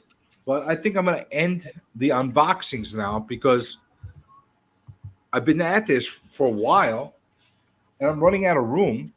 And I still got a bunch more boxes that I gotta start unboxing. So. You know, I'll do some stuff off camera. I'll do some stuff pre-recorded. I'll do some stuff on a live stream, maybe tomorrow or the next day. But hopefully, at least this stuff helps people understand. Like when you're buying this stuff, sometimes you get major hits. Sometimes you get misses. Like I want people to see all my victories when I get these books, and I also want to see them when I have complete failures. And I also want to see when the stuff is mediocre. I want them to see when it's mediocre. So I think that helps people in some ways. I don't know. Does it help you in any way when you're seeing how my strategies of how to buy stuff and stuff like that? So yeah, sometimes you pick up stuff from people on like how to buy stuff and what to buy and stuff like that. Like your tip about was it following listings that end at weird times when nobody else is going to catch them at the end? That's actually really, really good advice. That's incredible advice. I can't tell you how many deals I've gotten. Did you see a recent stream I did with all those stores? Yes, I saw that one. You saw $65. I got all those stores, and it happened to have 2 Beta Ray Bill first appearances in there. One newsstand and one direct. How do you beat that? You don't. You can't. You know, but you got to have an eye for that stuff and kind of figure out, okay, there's something missing in here. There's hidden books in here. The pictures are really screwed up.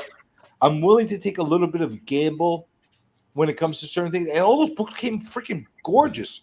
They're Yes. all like 8, 9, and over. That's the thing Yeah. that's crazy about that lot. And they all came in Ziplocs. Yeah. That's the crazy thing about that. And I got a bunch of old silver from there, from the old Thor to Journey into Mystery. It was crazy, but you do get deals out there. And the other thing is, don't be ashamed and don't be fearful to go and throw an offer to somebody. Just because they don't have a buy it now on eBay doesn't mean you can't send the guy a direct message and say, listen, I know you're asking for this. Would you be willing to accept this? Sometimes they'll turn around and say, yeah. Other times they say no, but maybe I'll be able to accept this. And that'll be agreeable to you. If you don't ask, you don't get. And people are like, oh, I don't want to be offensive. I don't want to be insult the person. Whatever. You're not insulting a person. The thing that the people don't understand is shooting somebody an offer is not insulting. Nope. I find it more insulting when nobody gives me an offer. So give me an offer. If it's something that is acceptable, great. If it's something that I can't accept or it's something so far from where I could accept, then you know what? I appreciate the offer, but that just really doesn't work for me. Exactly. There's nothing wrong with that. You got a situation where people say, like, you know what? I'll sell it right now because I need to sell it. And you're there at the right time, right place. And you only got that opportunity because you asked. You're not strong arming the person. You're not giving the person a hard time. There's no point. There's no problem in shooting somebody an offer and just asking and seeing what they what they can get. You're not sitting there and giving the person a hard time as far as trying to bully them or anything like that. You should give them an offer. Yeah. If you want it, you want it. If you're not. Oh, the crazy thing is, you get sellers that get really, really irritated and offended, and they lose their minds, and they start sending you nasty messages back. And that's actually the best. Next time I get one of those, I'm gonna actually record. That's genius. Tyler from Black Comics was on eBay when the Super Bowl was on. No one was bidding. That's super smart. That is super smart. Yeah, that's super, super smart. I would have never thought of that. I've done stuff like that. Oh my God, that's genius. I was on yesterday, 4th of July. I was sniffing out some deals. People are exhausted when they got back home, stuff like that. Yeah. I was like, all right, I'm wired right now. Let me take a look at what's wrong. I didn't really get anything major, but there was some deals out there. They were good. But the point is, people get offended and they send these nasty. Next time I get one of them, I'm gonna actually record the whole conversation and show the messages and everything on a video, so you can see how nasty people get. Like, they get really offensive. Are you out of your mind? How dare you offer me this much? How dare I just offered you what I feel that I'm willing to pay. That's what I'm offering. And it's not like I go ridiculous. Like somebody's asking me $500 for a comic and it's worth $500, and I'm turning around and saying, I'll give you $5 for it. That's not how I'm turning around and doing stuff like that. I'm getting a fair assessed price of what I think is worth it to me and what I'm willing to pay. And just because you think that a comic is worth $500, you know what? If you look at every price guide, it might be worth $200. Yeah.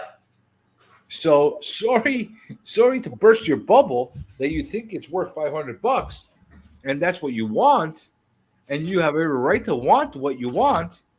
I have every right to offer you what I'm willing to give you. And the other thing that I'll give you one last tip on eBay. And I should do a video just on eBay. So I should actually go on the actual site and navigate it to you as if I'm buying on it, and maybe I'll even bid live while I'm on it, so you could see how my strategy works. I'm going to give everybody one last piece of advice as far as how to approach best offers. Don't ever give your best offer. Make an offer. Don't ever give your best offer right off the bat. Actually, this is what I do, especially if it's in your listing. I'll give a little bit of low offer because I'm expecting them to counter me. Yeah, that's what I do too. I go not way low, but I go low. I go low on my first best offer bid, and then I go low on that first one, and then I increase it a little bit, but not a whole lot because I'm looking at it. It's like when you would watch on Pawn Stars when they would haggle with people, and he would offer a guy something for something, and the guy says, "Look, you're going to offer me this, and then I'm going to say this, and then you're going to say that. So how about we just settle at this?" And that, and so it works that way. You not low ball, but I mean, you go kind of low, and then after that, anything that you're offering them, the thing they're getting a steal off of. All right. That actually makes a lot of sense. But here's the thing: what I do a lot of times, I'll send the lower offer from the beginning, especially if it's a new listing. I want to see how they react. One, will they counter me? Two, will they send me a message? Two, will they ignore it? If they ignore it, I know my answer right there. I have no ground to be able to work with these people because they're ignoring it, and I can't even negotiate it. Maybe I'll shoot another offer that's updated a couple days later when the offer expires. Maybe, or maybe I'll lose interest and not put any offer at any point. That's how I got my ASM 361. Was I was at work, and I just happened to look at my phone to see what time it was, and it said that the listing had ended. And so I shot the dude an offer because the listing had ended and it had not sold. So I shot the dude an offer after it had not sold, and he sent me a message and he said, "Deal." And what did you do? Relist it or you bought it offline? No, I bought it off of eBay. Oh, so you relisted it? No, like he had it listed, and I was watching it, and I think he wanted. Oh God, what did he want for it? I think he wanted like 2 for it, right? And I looked at my phone to see what time it was, and I seen that the listing had ended, but it hadn't sold. So I still could type on the listing. So I sent him an offer for 160, and he said, "Deal." So he relisted it for you to be able to accept it.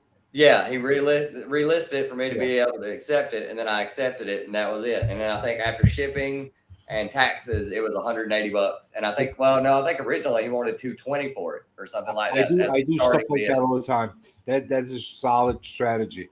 If something doesn't sell, I didn't even know you could do that. I didn't even know you could still send an offer and the person would still see it after the listing had ended. And once I found that out, I was like, well, if they're active and they're actually looking at their messages, yeah, they definitely could. They definitely could. But what I catch you guys fella later. Have a goodie. You too, beef it. I like their guy, beef it. It's a delicate balance because a lot of people they say, well, you could offend them and then you could burn bridges. No, if you get a response from that person and they say no, or if they counter you and they'll counter you, let's say it's a really expensive book, it's a $300 book, and all they do is come down $5 or something, you're gonna have an uphill battle as far as negotiations is concerned. Yeah. What I suggest is you go up $5 up when they do that. Yeah, go up like $5 or $10 on your offer and show them that you ain't moving match their offer. Like if you're far apart and they only go down 5, you go up 5. Don't show your hand by going up more. Don't go up $50 or something like that right off the bat because you're going to need to. And the other thing is, if you're looking at grades and it's raw books, you give a low offer in the beginning, and then if you get a counter from them that's there, Instead of making another counter offer at that point, you send them a message and say, okay, for me to really give an evaluation of what you're looking for, let's count pages. Tell me what the condition is specifically. Please send me additional pictures. You bombard them with additional questions that Yeah. are, and they're like, you're And it- blowing their mind at that point. Yeah. Especially if it's an amateur, like a person that just put comics, is like, I want to get rid of them. You're blowing their mind right now because you're adding so much extra work for them. Oh, I've literally seen listings where a dude was like, it's a near mint copy and it's got a crease. Like the bottom corner is creased or something like that. And I was like, dude, this is what I'll offer you on it. And I'll tell him in the message, that is not near mint. That is not even that at that point, it's not even very fine. It's a fine copy. Anybody who knows comics is never going to give you that money for it. It usually starts with me when I tell people, especially on the older books, because I love going after the silver and the golden age. I'm like, please count the pages, make sure they're complete. You know how many times they go to count the pages and the cover's detached? And they get back and said, all the pages there, but I just realized the cover's detached. And I'm like, well, you know what? I personally know that I can make it work with the cover detached. Like, I'll find a way to reattach the comic if I need to, or I can live with the cover being detached. But because of that, they're willing to play ball, and they're willing to drop the price a lot. And it's because now they're starting to second guess themselves, because I'm giving them information that they didn't even think of. They're having a hard time trying to like grasp, like, oh shoot, I'm gonna end up sending this to somebody, them paying, and then they're gonna return it, and this, that. And there's also another thing that there's in place. A lot of them think just because they write in the listing that they will not accept returns. That's not true. Everything is protected by the eBay guarantee policy except for certain items. Yeah. Comics are one of the items that are actually protected. And, you know, tough luck. Whether you accept it or not, if you send me a shoddy book, or if it's sent to me in a way that it's not presented, you're going to get it back and you're going to give me a refund. That's just how it works. And it happened to me a couple of times. One time it happened that it was broken slab, but that's okay. Like, it wasn't the guy's fault. Well, it was his fault for packing the freaking package not well, but it wasn't intentional. You know, he's just going to have to pay for his mistake. It happens. Other people, they send you stuff, and it's like right now I'm in a major debate with the eBay, and I got I'm threatening right now that if they don't get this thing resolved sooner or later, I'm gonna open up a lawsuit with them.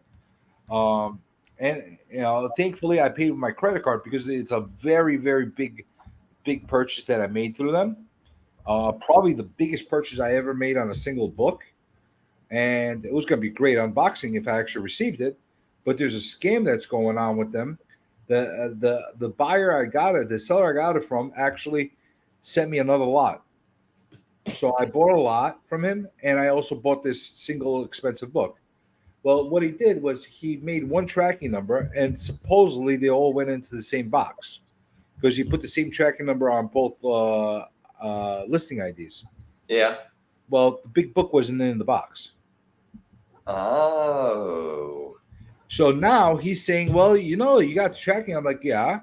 And I could send you a box of rocks with a tracking number and say you got it. You know? Yeah. So now I'm in deep this debate right now. I'm not saying exactly what's going on at this point, but it's a fucked up situation. Really fucked up situation. And if this doesn't get resolved, I'm gonna blow it up with them. We'll see what happens. To be continued. But did you have anything you want to talk about? Are you your channel coming up? Let's see. I've got Tunes and Collections coming up this weekend with a band called No Coffin from Florida. They're a death metal band, and the picture they sent me when I asked them, you know, do you collect anything? They sent me a picture back in response. It's going to be one that people want to watch because this band like I don't know if it's just one guy or if it's the whole band as a collective, because sometimes it's like that, but I think it's just one guy in the band. He's got everything: records, wrestling action figures, comic book action figures, comic books, like anything and every trade paperbacks. He's got all kinds of collectibles, statues, just all kinds of stuff. So that was going to be a big one. Hoarder? So he's like a hoarder, or like Yeah, like he's like in a band and he lives down in Florida, and he's just been buying stuff since he was a kid, like records and comics and action figures and stuff like that. And it's over the years just grown this massive collection. And they're my age. So they've been doing this. So like, yeah, that's gonna be a good one. And then let's see, what else do I got coming up? Be on Spine Tech Saturday. Sunday, I think we're doing live D&D on either I think it might be on Sis channel. I'm not sure. See, I want to get into that D&D. Like I never played that. I played it when I was in high school and I liked it then. And ever since then I've been playing off and on, and I really love it. It's great. It's fun because you get put in situations where you have to make decisions, and based on that decision, it could be anything from where I've been in campaigns where halfway through the campaign, you know, we're just like, we're doing good, we got this, blah blah blah blah, and then somebody's character dies, and it's just like you got to create a whole new character. That character's gone, so all that work you put into it, he's gone. You know. See, I used to see it all the time on the back of comic books. D&D. Yeah. Always used to see it, but I never met one person in my life, like in person, that actually played it. Oh, for real? Yeah, I never even saw like in the stores, like to buy like the game or so. Like I didn't know, like I'm like, this looks cool. There's dragons, there's swords, there's all this kind of crazy stuff, but I never was involved with anybody that played it or even knew about it. So never got a chance to get involved with that. So I'm actually looking forward to learning about it. Yeah, it's a whole bunch of fun. Like it really is, because it not only like it's fun to like get yourself put in those situations, you have to come up with ways out of it or make sure you make right decisions. But like it's really fun to see how you interact with people, because there are moments where you're gonna be like, you know, screaming at somebody, you know, to cast a spell, and they're like, I don't know, what if it doesn't work? And it's like, shut up and do it, you know, and stuff like that. So it's a lot of fun. It gets heated. I've seen people who have never played before and swore up and down that they were going to play this game and they were going to hate it. And then by the end of like session 1, they're like, this is the funnest thing I've done in a long time. And I'm like, yeah, that's the way it starts. That's the way. Is it a video game or is it a board game? No, it's a role playing game. So like like a board game, kind of like a board game. Okay, but you create your own character, and it's up to dice. It's up to the roll of the dice on how well you attack, how well you heal, how well you get hit, you know, and stuff like it's all based on luck. That's pretty much it. Sometimes you'll roll the dice and you'll kill something, and sometimes you'll roll the dice and you'll completely miss, and you'll be standing right in front of something that can totally kill you, and you needed to kill it with that one hit. So no strategy? No, I mean, the only strategy you can get is to min-max your character. Like, you can take and get characters that are like, okay, say I'm going to play, my first character I ever played was a cleric gnome. Well, the gnome characteristics for that race go really well with being a cleric. So it makes a really strong character. But still, if I get myself into a spot where I'm in some trouble, that could still not matter. If I'm rolling really bad one day and I keep rolling and missing hits and stuff like that, I could still. So you can min-max your character based on what race they are and what class they are. But that's basically the only strategy you can get into it to try to save yourself. Well, you know what? I really do appreciate this like crash course or like this D&D for dummies, because I had no idea what I'm telling you, watch. I don't know if we're going to be on the Spine Ticks channel or on Sis channel, his personal channel. I'll watch. Next time we do a stream, it'll be really fun. I'm gonna let's see watch so what I can learn. I'm doing Meet the Collector later this month with Naman and I told Sid that I wanted to play. I know that I told him I want to play, but I'm kind of shy about it because I'm like I don't know what the hell how to play this game. So the best way to learn how to play I'll is watch. to throw yourself into it. I'll watch. And So I'll say either that or watch. You know, you're gonna be with the bookworm. Yeah, later this month. I think it's like July the 18th. We're doing a I need to get with him on the date because I think originally he thought it was going to be this month, and I was supposed to be at the con, and then I missed the con, and he'd already set up somebody else. So I got to get with him and check on the date. But I am going to be on Meet the Collector later, and He's I think a busy dude. He's a busy dude. He's becoming a quick celebrity. And then I'm coming up on I just hit 280, so I'm coming up on 3. So good for you. Contest time's coming up. I got to come up with a prize. I got to come up with something good for 300. I got an idea. Why don't you cut a couple little locks off of your hair and put them in a Ziploc and send them over? I actually already have a lock cut off that I'm probably going to include in a prize pack. But there'll be a few prizes. I'm gonna come up with some stuff. You know, you could take boxes.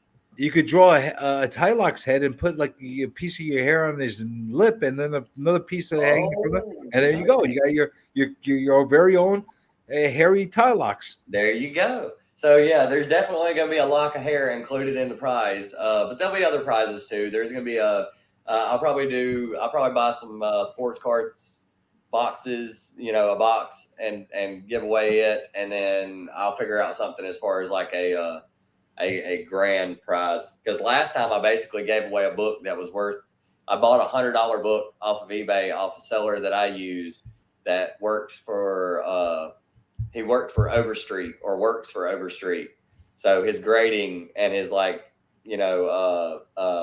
prices are fair, and I ended up buying it and sending it to the winner, and then I gave away stuff live in the chat too. So I got a really, really important question for you. I'm going to put you on the spot right now. Will that mullet actually ever come off? Probably not. Will you ever chop it up? Will you have a yuppie haircut? Maybe not. Like, I really think this has become a part. Like, it fits.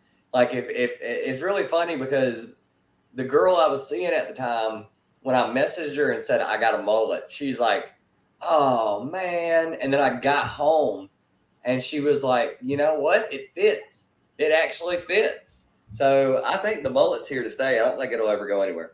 Okay, so if you think the mullet is going to stay, then what would be quicker to go, the mullet or the mustache?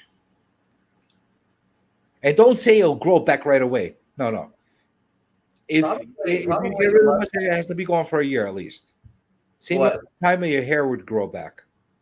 It would probably be the mustache, probably be facial hair. I mean, I've been clean shaven before, and honestly, right now I'm growing the Fu Manchu back out. Yeah. So, and I know when it starts getting cold here, I'm planning on doing a full beard. Because I'm thinking that the Fu Manchu identifies with you just as much as that mullet does, just as much as those glasses do. Yeah. I think it's all part of the Tylox package. I think so too. I really do. I think this is my look, man. I think I finally found it after 37 years. I finally found my look. It's like Steranko with his like pompadour, or like. So you heard it here, people. That mullet's never going. It's never going anywhere. Matter of fact, they even told me, because I go to Great Clips to get it cut locally here, and they know I have a YouTube channel. Some of the girls are subscribed to my YouTube channel. Some of their kids are subscribed to my YouTube channel because they like, they like comics. Well, not kids, but they're like teenagers or whatever. Because I told them it's not PG. It's not PG entertainment. But some of them are subscribed, and they know of the mullet, and they know, it's like my thing. And I even asked them. I was thinking about getting like lightning bolts done in the side, or like stars, and they were like, "We can do lines, but if you want like something done like that to the sides, you need to you're gonna have to go to an actual like barber shop, like a nice, like, like make an appointment, pay a good bit of money and do that. So there'll be probably some of that coming. I'm thinking about getting lightning bolts done insides of them at some point, because right now I got the Boz racing stripes in there. And do you think you have a fighting chance to win the comic community award for the hair or the mustache or the hands? At first I started doing it just because I was like, it was just like joking kind of thing. But I think I actually have a fighting chance, and I know I'm gonna probably get like in the finalists. But I think I might actually have a chance to actually win the whole thing. So I think people out there, if you're voting, nominate, and after the nominations are done, when it comes to voting, it's looking like I'm gonna have a fighting chance, because I think my competition is me. C-list E-Man, I think, is in there. I think he's gotten some votes. I think I've heard some people say that they voted for E-Man. Cole's got a very fluffy mustache too. Cole's there. He's got a pretty fluffy mustache. He's got a fluffier mustache than you. And I think you're actually going to get nominated because I nominated you. Well, I don't know. I'm at a disadvantage right now, and I made a whole big issue of this with freaking Brian. Okay, how do you put me in there? I have lovely hands. Okay, I probably have the best hands in the business. Probably. All across the community. But here's the problem with my hands. They're only one set of hands. I'm competing against a guy with a mustache and a mullet. You got two things. Oh no! Wait, I didn't nominate you for hands. I think I voted for myself, to be honest. No, I nominated you for something else. You did? Oh yeah, I think what I nominated you. What nominated me for? What the hell is people? I think it's either best new channel. Really? Yeah, I think it was best new channel is what I nominated you for, because you were right there at the. It was either new channel or most entertaining, or it was something. I think it was it was like most entertaining or new channel was what I voted for you for. I appreciate that. I didn't think anybody would vote for that for me, but I appreciate that. Well, come on, you're like the most entertaining. Got to be. Oh, come on, you're the Frank Costanza of YouTube now. Serenity Now and the Rant. I don't know if I consider myself entertaining, but I do entertain myself, so that's important. That's what matters. That's all that matters. That's my thing. I entertain myself. Now, if people are amused by me entertaining myself, so be it. Yeah, it was either one of those two. It was either best new channel or best or most entertaining channel or whatever it was. But I kind of wish I would have done what the guys did, because I did mine and I got done doing it, and then the next thing I saw was like Circumstances doing his live, and then I saw Simple Simon doing his live, and I was like, why didn't I think of that? I'm doing mine live. Yeah, I haven't done it yet. Yours live. I was like, why didn't I think of this? I haven't done it yet. No. Ooh. I went through all the nominations. However, I didn't choose my nominations yet. Ooh. I told everybody I'm going to seriously consider everybody before I make my votes. That's probably going to come somewhere at the end of the week, where I'm going to actually do a live stream as I'm voting on everything live on the website. I was about to say, because it's coming up time, isn't it? Yeah. I'm purposely delaying it. I want to really piss people off my choices. So when that time comes, you'll see what happens. But yeah, unfortunately, unlike you arrogant prick, I'm not gonna vote for myself. I thought about it. I was like, man, I was literally sitting here at the computer desk, and I'm like, should I? I know it's a dick move. And I shouldn't do it, but I really want to. Why not do it? And I was like, but I really, really want to be at least like in the finalist. I at least want to be in that finalist. That's why I say do it. If it really matters to you and you really want that to happen, then great. Then you should do it. You should vote, because you should be very confident in yourself. I have felt what do you call it? I have felt remorse over it ever since. So No, don't feel any remorse. You live and you learn. Don't feel any remorse because I'm not going to vote for myself. You know what I'm going to do instead? You know what I'm going to do? And I told Brian I'm going to do this. He doesn't like this. I told him on his 411 I'm going to do this. I am going to retaliate. You want to know how I'm going to retaliate? I'm going to do my Journey Awards. And all the awards that are going to be on my show are going to be hand-chosen awards that I pick people in the community that I think are top-rated in certain categories, and that's it. I don't care. There's no vote. Journey Awards. Yes, the Journey Awards, and there's not going to be any voting. There's not going. It's going to be this channel. This channel is the best blah blah blah channel. You know why? Because I said so. I said so. Nobody else. And then I'm going to send them a stupid certificate, and it's going to have like you win nothing, a big bowl of steam, but you get the honor of having that award. You know. Well, I will give you since you're going to do your nominations and stuff. You haven't done your nominations yet. I will. I'll put this out there for everybody to see who might see this later and stuff like that. And I will suggest this: the Lifetime Achievement Award. If you guys are not following him on YouTube, you really need to look this guy up. Captain Strangelife. Captain Strangelife definitely deserves this award. He has been literally since probably the 70s or maybe 70s, but maybe even 60s. This guy has literally pulled every book at his local comic shop, bought one of everything, and like you can look up his channel where he does his room tours for his house. He's got two rooms or 3 rooms in his house, slap full of just shit everywhere, just records. Why haven't I ever heard of this guy? Oh, dude, he's old school. Like a lot of like newer people probably wouldn't know him. He's been on YouTube since 2009. 2000. Big following? Huh? Big following?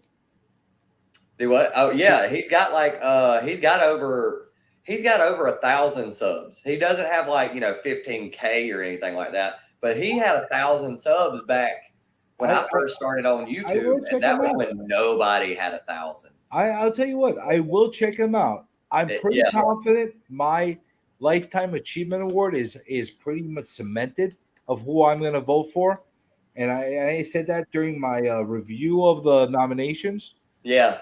But I'm telling you, check out Captain Strange. But I will check him out. His collection is massive.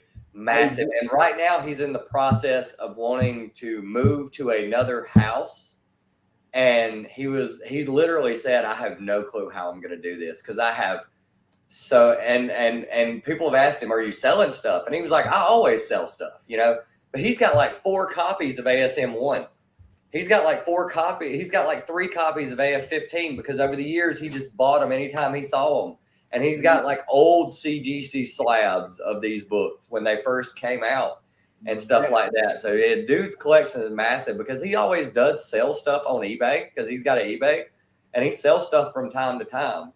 But as far as his whole collection, it would probably take him years if he tried to actually sell off his whole collection. He's got statues, toys, he's got records, he's got posters from the 50s and 60s and stuff like that. He's got Golden Age, he's got pre-Golden Age comics.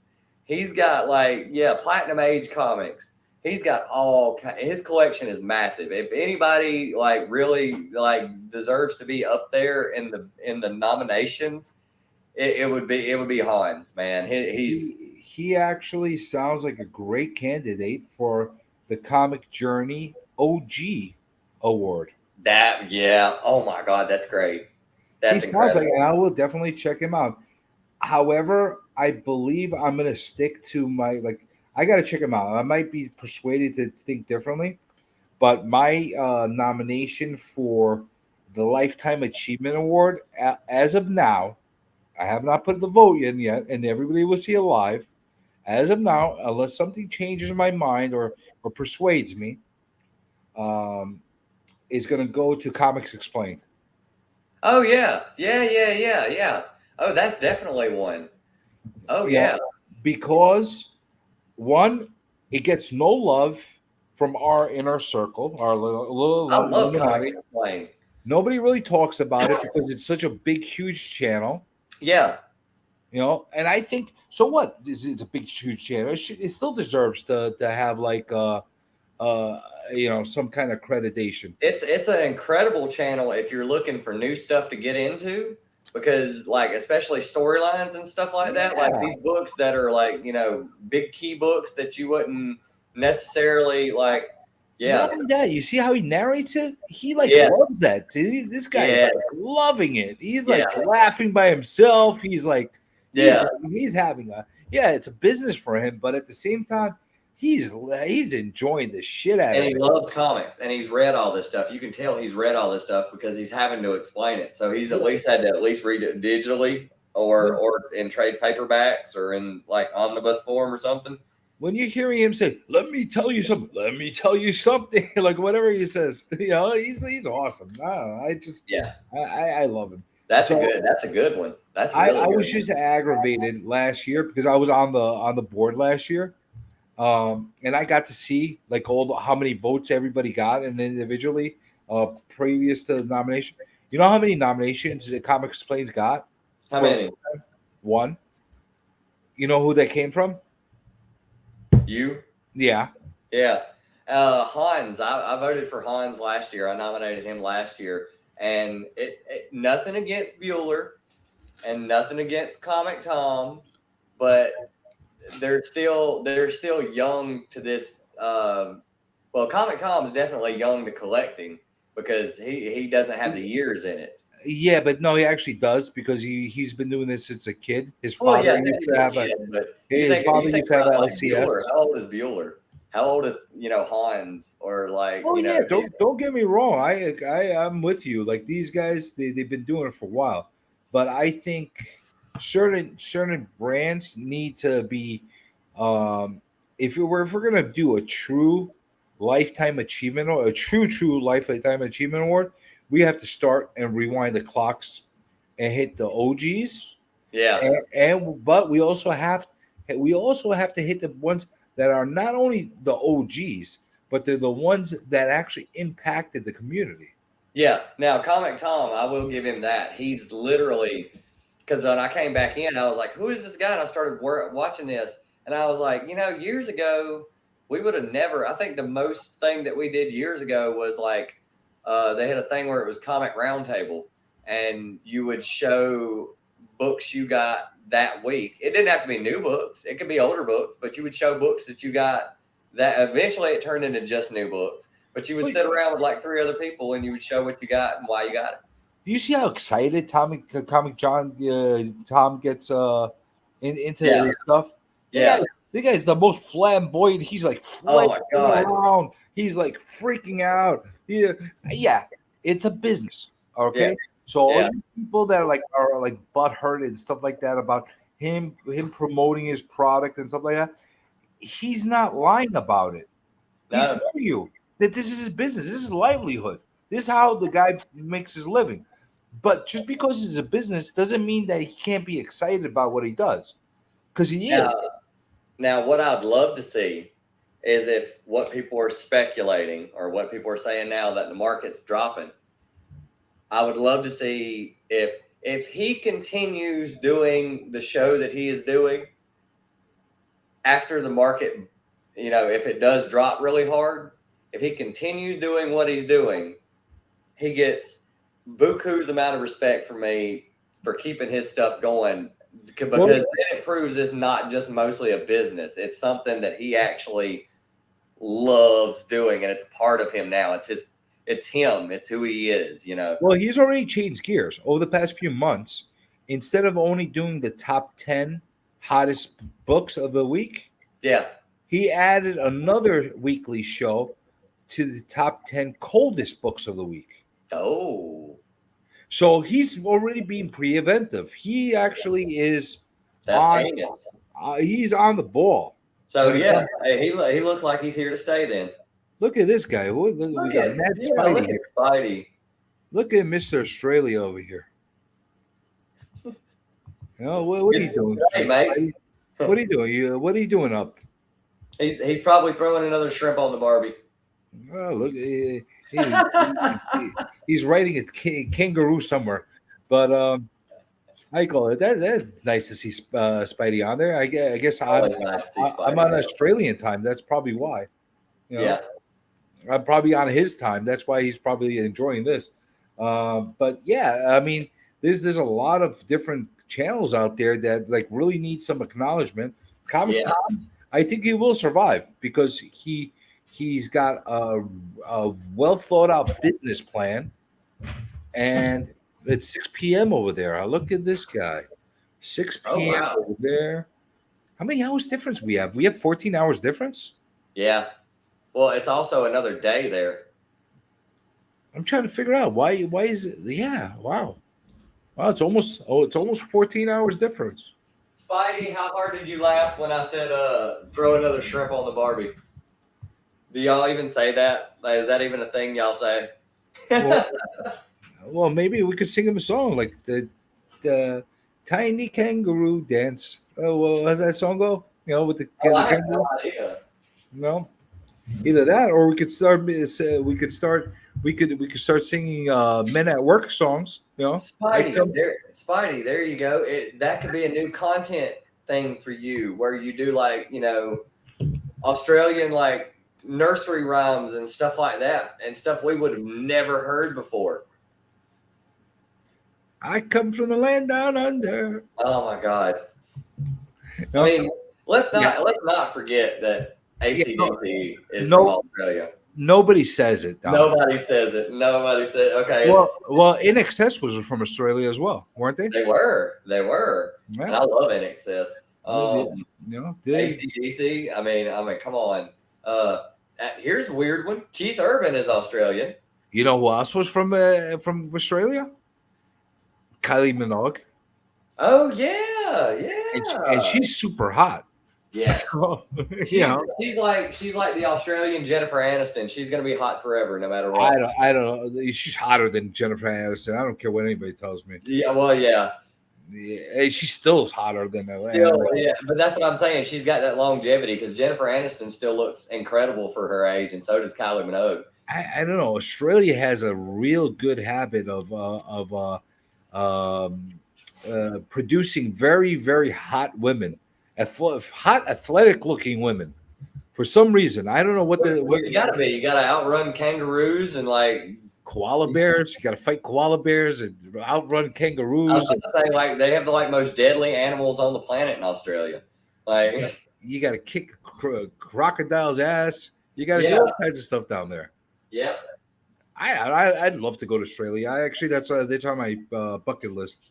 One of the places I would love to go, but it would take me forever because I do not fly.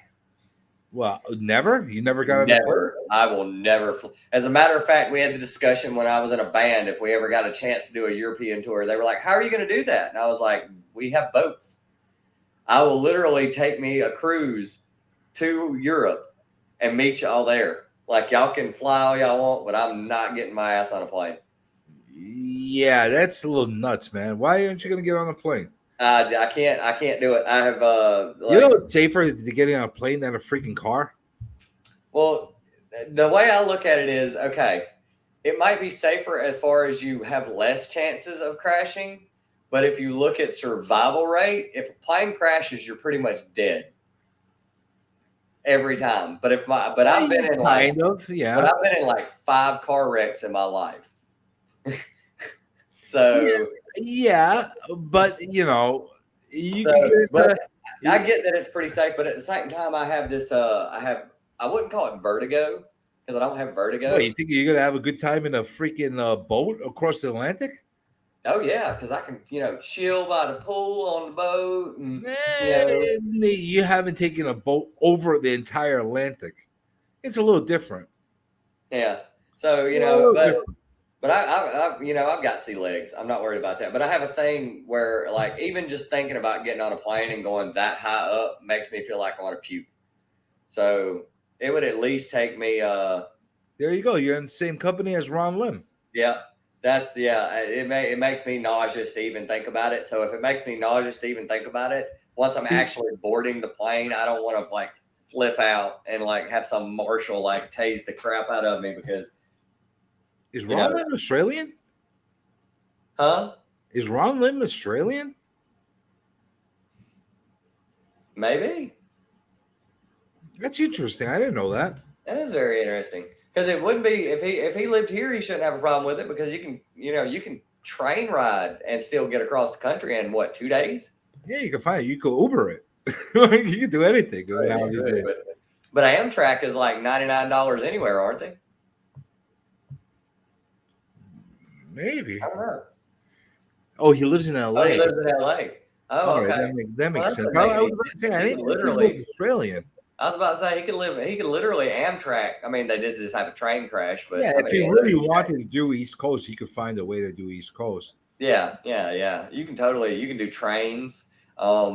Where I know they're discussing doing the high speed trains. I don't think they'll be able to do them the way they do them in Europe because we have like I wouldn't mind having Ron Lim sign my Infinity Gauntlet.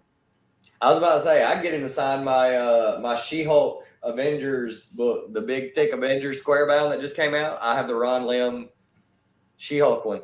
Or some nice Silver Surfer. Yeah. You know, I think he also drew a really good. If I remember correctly, there was a Venom trade paperback that was called The Vault. I don't know if you ever came across that. It was a nice green cover. I wouldn't mind him signing that. Oh wow! I didn't realize that was Ron Lim. Yeah, that was one of the variants, and that's Ron Lim. I thought he stopped drawing. To be quite honest with you, Wow. I haven't paid attention that much that he was still doing stuff. He does covers here and there. I like his runs on Captain America. He had a really nice run on that. He had a nice run on Silver Surfer. Yeah. I like what he did with Infinity Gauntlet. You know, I know George Perez gets a lot of the credit for Infinity Gauntlet, but the truth is, Ron Lim drove most of that. Yeah. You know, people forget about that. So I actually rather would have wanted Ron Lim to sign it than George Perez. Blasphemy than George Perez. But you know, I think it's more appropriate either too. He only does covers now, no more interiors, as far as I know. No, I don't think he's doing anything as far as That's what Matt Spidey said. not that these guys wouldn't. I don't think. I'm pretty sure J. Scott Campbell would do interiors, but you just have to pay him so much money to do it. It wouldn't even be. Well, you know, he's got some shtick going right now, J. Scott Campbell. So, you know how you gonna stop that good? He's got all the original art that he's selling. He's doing prints. Yeah. He has his own website that he sells stuff from. Why would he do interiors? I don't blame him. Yeah, I wouldn't either. You know, as much as I'm putting together my own comic and I'm doing the inside and the thing, but I'm doing that out of necessity because I need to do it all on my own. Mm-hmm. If I had the option and my talent was a little bit better, I would only do covers. Why would I do the interiors? The interiors are a lot of work and they're tedious. You know, they're really tedious, especially borders and all that stuff. But you know, I think we should call it quits. What do you think? Yeah, let's shut it down. Yeah, I mean it's not for Saturday night. This is not Spine Ticks. This is not like this is like you know the creature feature hour with Journey and Tylox, but definitely not a Spine Ticks kind of thing. So everybody that's listening and everybody that has been listening and everybody in the future that are going to watch on the replay, you are appreciated. If you're going to go onto the Comic Community Awards, go vote for this guy's mustache and mullet. He's got 2 in 1. You know, as much as I like, I'm sorry, Tylox. I like Cole's mustache better than yours. He's got he's got a really dope mustache. He's got a very combable, fluffy mustache. It feels like a pillow. It looks like a pillow. But he doesn't have the hair part. He doesn't have that component to it. So you got two. You got two things going for you. You got the Hulk Hogan mustache and you got a mullet. So you got the Billy Ray Cyrus thing going on, and you got the mustache. So you got a little bit of two in one. So As a matter of fact, once the Hogan gets grown back in, I will personally challenge Hulk Hogan to a mustache off, and I still to this day will like personally challenge Billy Ray Cyrus to a mullet off.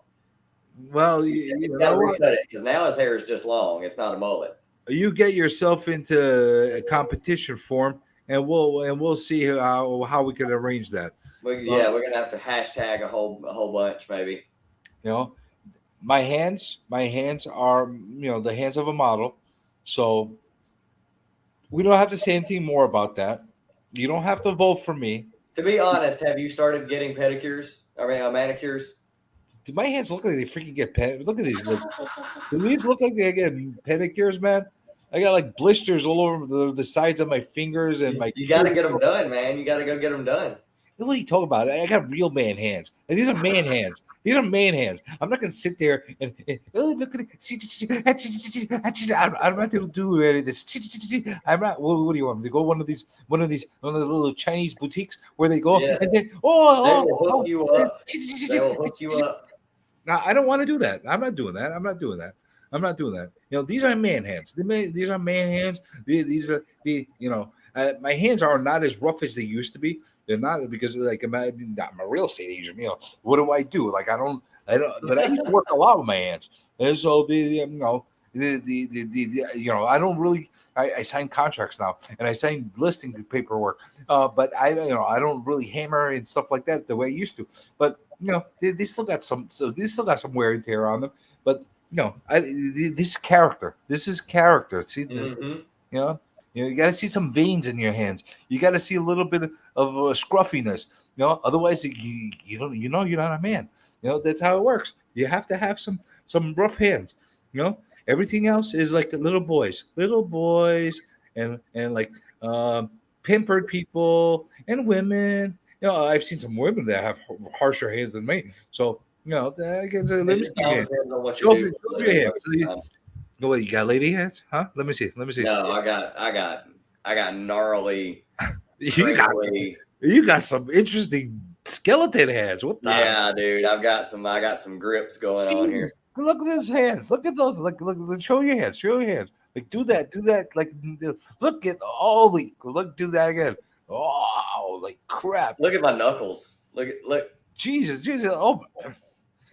I'm just looking how long and like bony your hands are. You got scary hands. I'm not messing with you, man. You got every time I've ever gotten into a fight with somebody, the guy has literally said afterwards, "I wished you wouldn't have punched me because it doesn't leave a bruise, it leaves a cut because my knuckles are they're gnarly, dude. They're just look big. at your bones, man. Like what the fuck? Yeah. I mean, I can't tell you how many times I've broke it. Like, look at that. Broken. You might actually persuade me to not fight you by showing me those hands and like, holy shit, you gotta wait for me with those bony hands. Oh my god, it's so painful, dude. Just imagine that cracking you across the jaw. It's just instant scar. Well, like you could chop. You could chop too. You could chop. Like, and I've done that. I took karate for 3 years, so I mean, I've done that. Like, I mean, my hands are even a good backhand will probably hurt from you. Like, look, oh my god, look at those hands. Look at that. Look at my thumb. Look how it How many times have you broken those fingers? Jesus. Have you broken those fingers ever? Yeah, I've broken my knuckles a bunch of times. I could tell, man. Yeah. Holy shit! It comes with doing stuff like taking karate and like being the smallest kid in your neighborhood. You will have lots of broken knuckles. Jeez, man. Wow, we just got another part of Tylox that we haven't seen before. His crazy hands. Look at that. He'll poke your eye out with those fingers, man. And like, yeah, I mean, they're you got like the fingers playing guitar. You got like those hands from like. You ever see the Nightmare on the Nightmare Before Christmas? You ever see that? Those hands that the guy has, the little white guy with the bony hands. That's what you got. You got those like I got Jack Skellington hands. like what the And then look fuck? at you can see how worn the palms and stuff are. Jesus Like, Christ. Well, the palm being worn is from something else. Let's not get into that. Let's no, not they get would be into smooth if I did that a whole let's lot. let's not get into that. Let's not, we'll At talk one point in time, Tylox was a lumberjack. He cut down trees for a living with a chainsaw. with with the side of your hand. I mean, no. I use a chainsaw, but yeah, it did. And when I did it, I didn't wear gloves. As I'm walking down the mountain, chop it down with the side of my hand. Yeah, there you go. That's gonna be the first cover I do when I get my amp in and do. I'm hopefully before the end of the year I'm gonna start doing covers on here, like guitar covers. And that's probably gonna be the first song that I play. I'd love to hear that. Oh man, I love playing that song. It's so fun because it's got so many bends in it, and it's not difficult. So you can literally make it. You can tell like how Jimmy made it his own, and then Stevie Ray, if he plays it, it's different because the song is so fun to play. I think we scared Spidey away with all our Australian kangaroo and koala talk. But that being said, let's call it a night. I appreciate you on. We got to hear a little bit more of you. We'll vote for you for your funky hair and mustache. You'll be number one, and that's it. End the show. Kool-Aid, say bye. Oh yeah. I said say bye. Oh yeah. I gotta teach him some more words. Oh yeah. That's all he knows. Anyway. That's all he knows. He's hard to teach. He's like a freaking broken dog. I don't know what the hell's wrong with him. Anyway, we'll get there. At one point. But I appreciate you. And anybody that's watching, go away. We're done. We're done. Say bye. Bye. Go away. Thank you. You're appreciated. Go away. Kick that like button in the nuts. And go away. After that. All right, we're done. All right.